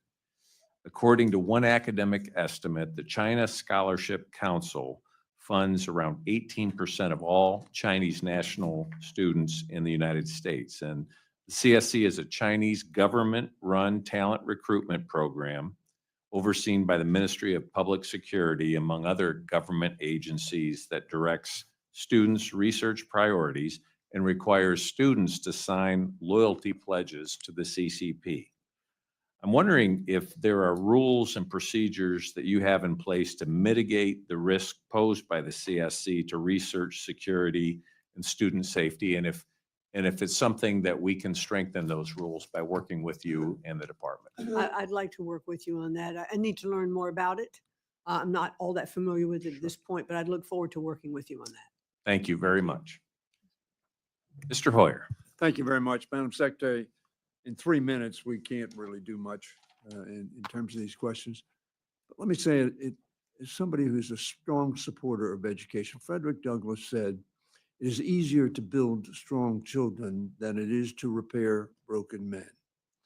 Ted Agnew said, "The cost of failure far exceeds the price of progress." If we fail in educating our children, and let me make sure that maybe we ought to be a little humble. Many of the countries that score much better than we do, how is their education system organized? Now, I know the question is rhetorical. By nations, not by this group. Why did Mississippi do so badly? Because they were poor. Why did Louisiana do so poorly? Because they were poor. Not totally. They're getting greater wealth now. But we ought to be working together, because I can't believe there's a member of this dais or sitting before us that doesn't want children to do better. Why? Because we're in a very competitive world. And we ought to be humble enough to understand that the nations we're competing with, you mentioned China, they're turning out some pretty damn good people. They're competing very heavily with us in a federal government organized system. Does that mean we ought to go to that system? Absolutely not. Do we like our freedom and individual effort and innovation? We do. But yelling at one another and pretending that you Democrats are all for, just mediocrity. This is absurd. Any more than I would look to the Republican side of the aisle and don't think they want Frederick Douglass's vision to be realized. We all do. But this is not a cooperative administration that says they want to close down the Department of Education without saying how we're going to replace it, without doing some study, without without coming to the Congress and say, let's talk about this. Let us presume that we do want similar objectives, and that is a well-educated, healthy country. And so I would urge you to be part of that conversation, not part of that directive that we're going to shut down this agency. I don't think this agency can be shut down. I don't think the will of the people as reflected by the Congress is going to affect that end. So, I mean, I think you've been very articulate. I care deeply about this. As I told you, there are 86 Judith P. Hoyer Early Childhood Education Centers in our state, where she brought everybody together, full service, not stovepipe, not you're a teacher, you're a nurse, you're a social service, you help parents have housing. She brought them together. We have 86 of those centers. And we need to bring America together in saying we're not accomplishing an objective we all know is critically important, and that is making sure that every one of our children is not a cost to us, but a contributor to the welfare of our country. Then America will be great. Well said. I certainly appreciate that. The fact is, sir, with all due respect, we have failed with everything that we've put in place, with programs of the best of intentions, of working together, and we've not done it well enough. We have failed our students to look at these scores. We have to do something different. I am definitely want to work with Congress because that is the only way I think that we can achieve our goals is working with Congress, and I look forward to that. Thank you. Representative Bice. Thank you. And thank you, Madam Secretary, for staying some additional time. I want to circle back on my final question in the earlier round in regards to the anti-Semitism we've seen across the country, not only in colleges and universities, but also in elementary schools across the country. I mentioned I have an individual, a friend of mine, whose daughters were at a public school. They were harassed and the issues were not addressed, and the parents were forced to take their children out of a public school and put them into a private school for their own safety. And so I'd like to hear, you wanted to, I think, follow up on that issue, and I wanted to give you the opportunity. Well, thank you. I certainly, the president has made it very clear that he does not condone any kind of discrimination, racial, and especially we've seen it, religious, we've seen it across our college campuses, some of the most elite in the country. And we took very strong and very decisive action against those universities who clearly were not protecting Jewish students against anti-Semitism, against some, when they were anti-Semitic, those that were attacking them.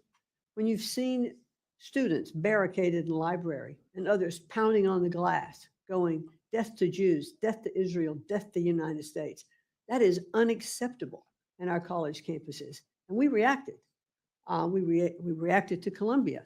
We first did not, that happened, this incident happened at Columbia. And I met with the president of Columbia. I've had 2 conversations now with the current president of Columbia. We've talked about things that we need to do at those universities. We want to be able to be supportive, but those universities, albeit they're private, do receive federal funding. We have leverage to withhold some of that federal funding or to cancel some of the grants. And we will do that unless it can be proven that these colleges and universities are going to respect all rights and set their policy in place and enforce them.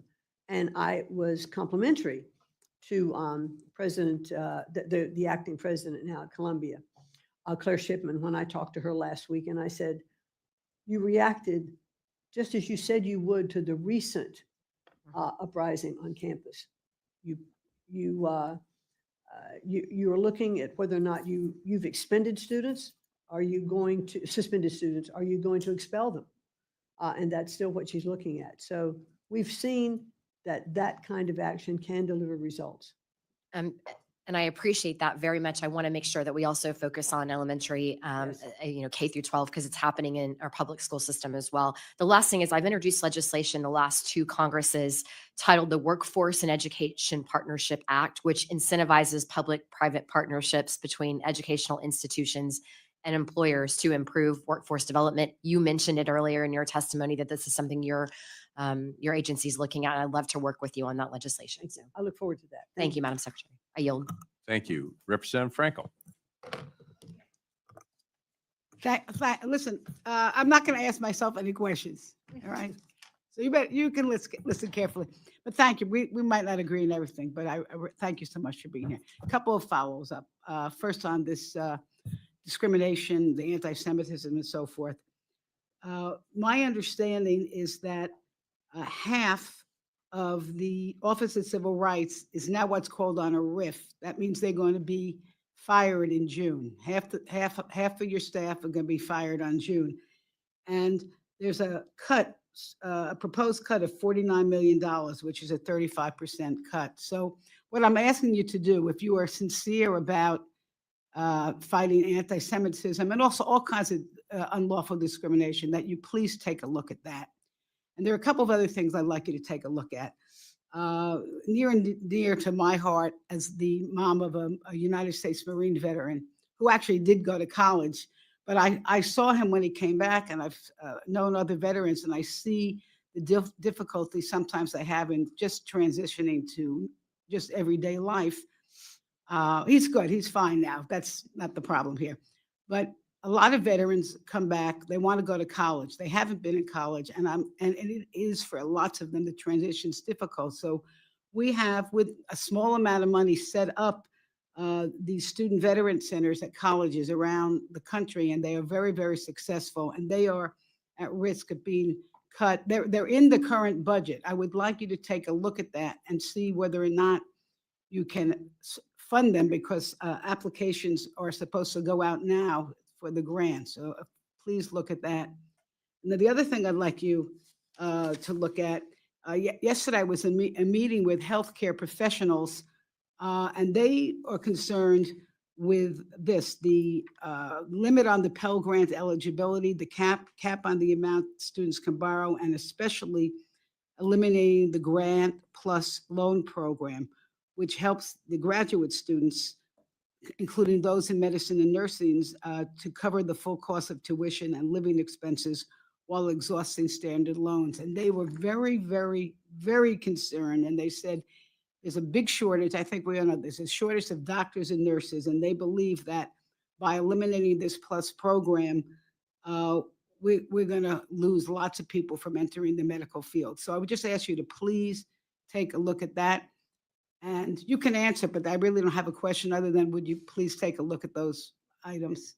Yeah, yes, we will, because I do think it's really incumbent. We do know that we have a shortage of nurses and doctors. Mhm. And I think there are a lot of educational programs, that we can look at to train nurse technicians, to get them into the marketplace faster to service a lot of the needs. And so a lot of those different kind of programs I'd like to discuss with you. Okay, and take a look at those loan programs, because that's what they are worried about. And again, let's enforce the discrimination and let's help our veterans. And with that, I yield back. Thank you. Thank you. Representative Letlow.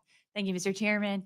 Madam Secretary, I know you've addressed it multiple times today, but just to put my constituents at ease, I represent a mostly rural district, and I know there's been a lot of fear mongering out there about Title I funding. Can you help me put their minds at ease that those dollars will find a way to get down to the rural districts who don't always have access to a different option for their children? Title I funding is totally intact. Wonderful. I'll be sure to let them know that.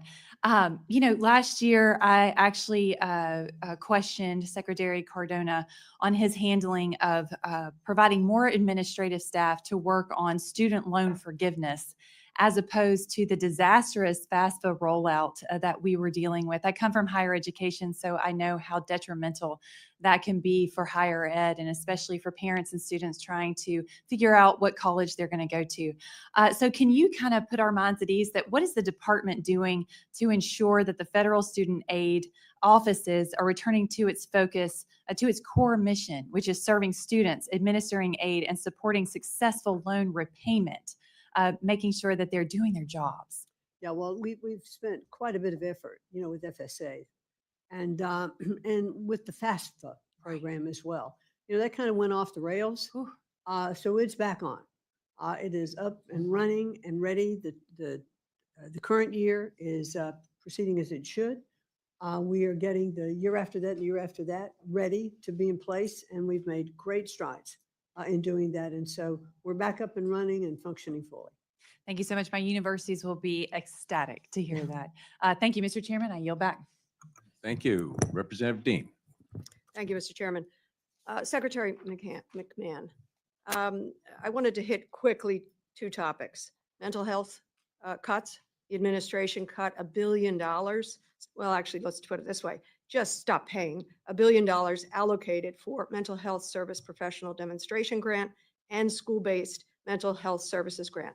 Do you recognize that our school children are struggling with mental health? Many of our children are struggling with mental health. I think mental health is. Do you recognize our I students think are it's a struggling? critical component around the country. Our students. Some students, yes. Yes. It was made worse during the time of COVID. It is exacerbated by school shootings. I noted that you said you were going to meet with parents and children who had struggled and suffered the trauma of school shootings. I've done that over the years. Sadly, I've had the opportunity to meet with Uvalde parents, with Parkland parents, with Sandy Hook parents. Are you meeting with parents and children, students in those places? I have only in Sandy Hook because that happened in my state of Connecticut. Yes. So I have met with some of those parents shortly after, and I can't imagine a more horrible tragedy than that. How about the students to see how they're affected? I've not talked to many of the students, no. Do you plan to do that? Sure, I would enjoy doing that. How soon can you do that? Because you did talk about doing that on CNN recently. I'm not sure how quickly. But You're the secretary. You could do whatever you want because after all, you're cutting all this funding. You've got time. I've got a lot of responsibilities to do, and we're going to focus on the things that I think are going to ensure that we're providing equal education for all of the students in our country. That's great. Which is just in contrast to actually what you have said and what you said the president cares about. He wants the best educated students, right? He wants to make education great again, right? Yes. I don't understand. It seems like a logic fallacy to me. You think the federal Department of Education is not living up to what it ought to be doing, and you cite some statistics for students who are not doing as well as they ought to be.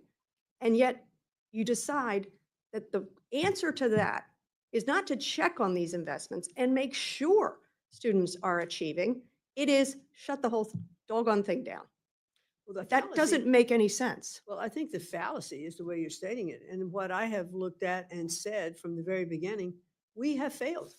This system we have in place does So it not is your work. mission It has to been shut it looked down. at. It is the mission to shut down the bureaucracy of the Department of Education and return To education shut down the to Department of states. Education. To shut down the bureaucracy. What's the balance right now? To shut down the bureaucracy of the balance right Department of now? Education. In the funding for education? What's the split? The pie chart? How much is federal? How much is state and local? Federal is about 8 to 10%. Correct. Already there. And you don't want to come up with the 8% to help our kids succeed, to help their mental No, no, health, what- excuse to me just a help kids second. with No, disabilities. you're wrong. You're It misstating. is a logic fallacy. No, you are misstating. The funding, it's not taking away all of this funding. I've already said Title I-A funding, IDEA funding is still going to come. How about the into mental health states. funding? That- There may be some more of that funding if HHS oversees then. But the president mental has funding, unconstitutionally cut Therefore, off the that funding grants. may come into those states. How So I about- think we have to see How about how the students full with budget disabilities? happens. How about And I students? think we have to see what those programs are that are going to best serve every student and not just be put by the wayside. As I said, you on page 1 of your testimony, The you said gentlelady's time has president's expired. vision is to make education great again. It's a logic fallacy, but I guess we're not going to teach our kids about logic fallacies. Thank We you. We And haven't yet with the Department of Education in place the way it has been since 1980. I'm on the record of ruling for change. I now recognize the ranking member for her closing statement. Thank you very much, Mr. Chairman, and thank you, Madam Secretary, for being here. I appreciate your time and your effort. Let me just repeat. State and local taxes overwhelmingly pay for education in this country.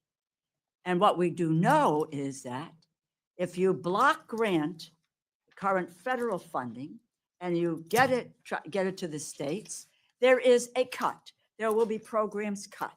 What we do not know anything about at the moment is what is going to be cut. We have no knowledge, and we're doing this hearing about appropriating dollars on a budget that we know nothing of at the moment. So given that, but block grants we know are cuts. There is everyone at this dais, people who are here and people who are gone. And more than anything else, the states know that. You talk to any governor and they will tell you they're going to cut our funding. And I dare to say there are not a lot of states today and a lot of governors who have the resources that they will need in order to be able to continue these programs. Let me also say, Madam Secretary, as I said in my remarks, you have no authority to dismantle the Department of Education. The president has no authority to dismantle the Department of Education. And yes, the Supreme Court has opined on that with Supreme Court Justice Scalia saying there's no inherent authority. And there's plenty of other cases and court determinations that it's not there, so you don't have the authority. You do not have the authority to steal congressionally appropriated dollars. That is in the United States Constitution. I hear people in the administration talking about adhering to the Constitution. Article 1, it's there. So what you are doing now, get to your budget for 2026, what's happened right now is unlawful. It is unlawful. And you have really unlawfully created and recklessly canceled grants for mental health, for the professionals in our schools, for psychologists, counselors, social workers, grants to support effective educator development, teacher quality partnership grants to make sure that more qualified educators are entering classrooms and relieving local teacher shortages, the Institute of Educational Contracts to researchers so we can learn about what works and what doesn't work to improve student literacy, which you care about, reduce chronic absenteeism, ensure college students complete their degrees so that they can get a good job. You have no authority. If children, teachers, principals benefited from a federally appropriated program in the last school year, they should benefit from that program this school year and not be subjected to any unlawful chaos that you seek to impose on them. You said right here and several times this morning that you will abide by the law. And I believe that. The law is 2025 budget is under a continuing resolution based on the 2024 budget, which has pages of directives as to what can be what are the resources for, what the programs are for. As I understand you and your commitment to abide by the law, which means that we are going to reverse these efforts that apply to 2025. And we will hold you accountable to that. I am glad to hear that you will abide by the law. And we all know what the law is. It was passed in the House. It was passed in the Senate, Civics 101, and the president signed it. It's the law of the land. You can't back off it willy-nilly. Let me mention just, I have a copy here of the table, Labor, Health and Human Services and Education-related agencies here. And this is, move to the 26 budget. And people need to know this. Impact aid, we have no information about. Comprehensive literacy development grant eliminated. Innovative approaches to literacy eliminated. We go to school improvement programs. Most of it to be determined. We don't know where it's all going here. Indian education, no info, to be determined. Innovation and improvement. Basically, there's money for the charter schools, but everything else is to be determined. Safe schools and citizenship education, no information. English language acquisition, eliminated. I go back to my father. Couldn't read or write the language. They laughed at him and he left school. We do have kids in our schools who need to have English language and to do it quickly. That's what we talk about here.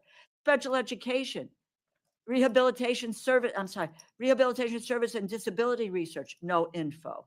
Special institutions for persons with disabilities, no info. Career and technical and adult education, training, no info. And we had the Secretary of Labor here just a few days ago, and they have eliminated adult training and youth training in the WIOA programs here. Adult education here, eliminated. We don't know what will happen to Pell Grants. That is to be determined. The CEOG program, a Federal Supplemental Education Opportunity Grant, eliminated. A Student Aid Administration, to be determined. This is higher education, eliminated parts of it, or there are or no specifics. International education in foreign language, no specifics. Post-secondary programs for students and intellectual disabilities. You got federal, you got TRIO and Gear Up, eliminated. No specifics. Teacher quality partnership, eliminated. Childcare access means parents in school, eliminated. Fund for the improvement of post-secondary education, eliminated. Well, Howard University, no real specifics in that effort. Long and the short of it, this is the table that this committee with appropriations is what we're doing is without any information, we are being asked to provide resources, and resources that have been cut by 15%. The $12 billion, we have no idea where it's coming from. So the 18 programs are getting eliminated, replaced with a block grant that's cutting $4.5 billion, and we have no idea and no detail of what is on the chopping block. That should say something to my colleagues on the Appropriations Committee, because this is our job. The role of Secretary of Education is an enormous responsibility. The American people look to the man or woman who holds this post as someone who performs their responsibilities with deep knowledge of our public schools and colleges. But when you opine about strategies to improve literacy, how to improve academic achievement, or help people get a college degree, I struggle to see why the public should look to you as such an authority. What experiences, what knowledge that you bring into this role that should give them any confidence that what you say or what the administration is saying is credible in terms of the future of their children. It is beyond distressing, Madam Secretary, to see public education decimated. And as I said in my remarks, not on our watch. I yield back. Thank you, Ranking Member. And Madam Secretary, I want to thank you for being with us today and for your testimony. I've been very encouraged to hear about your efforts to make American education great again. And you're doing it by empowering states to take back the reins of education from the federal government in Washington, D.C. And also encouraged by your efforts to put families at the forefront of their children's education, which is where it should be. And by emphasizing parental choice, charter schools, and other education freedom policies. Nothing is more important to parents than the education of their children. Similarly, I'm pleased to hear about your efforts to rein in waste, fraud, and abuse within the department. And finally, I'd like to thank you for your efforts to ensure that both K-12 and institutions of higher education adhere to civil rights laws, especially to address discrimination. As you noted in your testimony, every student deserves an education free from bias, unfair treatment, or ideological agendas that undermine equal opportunity. So thank you again, Madam Secretary, for your hard work and for joining us today. And we look forward to partnering with you as we just consider the department's budget request. And with that, the hearing is adjourned. Thank you very much. We've got to get her to our next meeting. Thank you.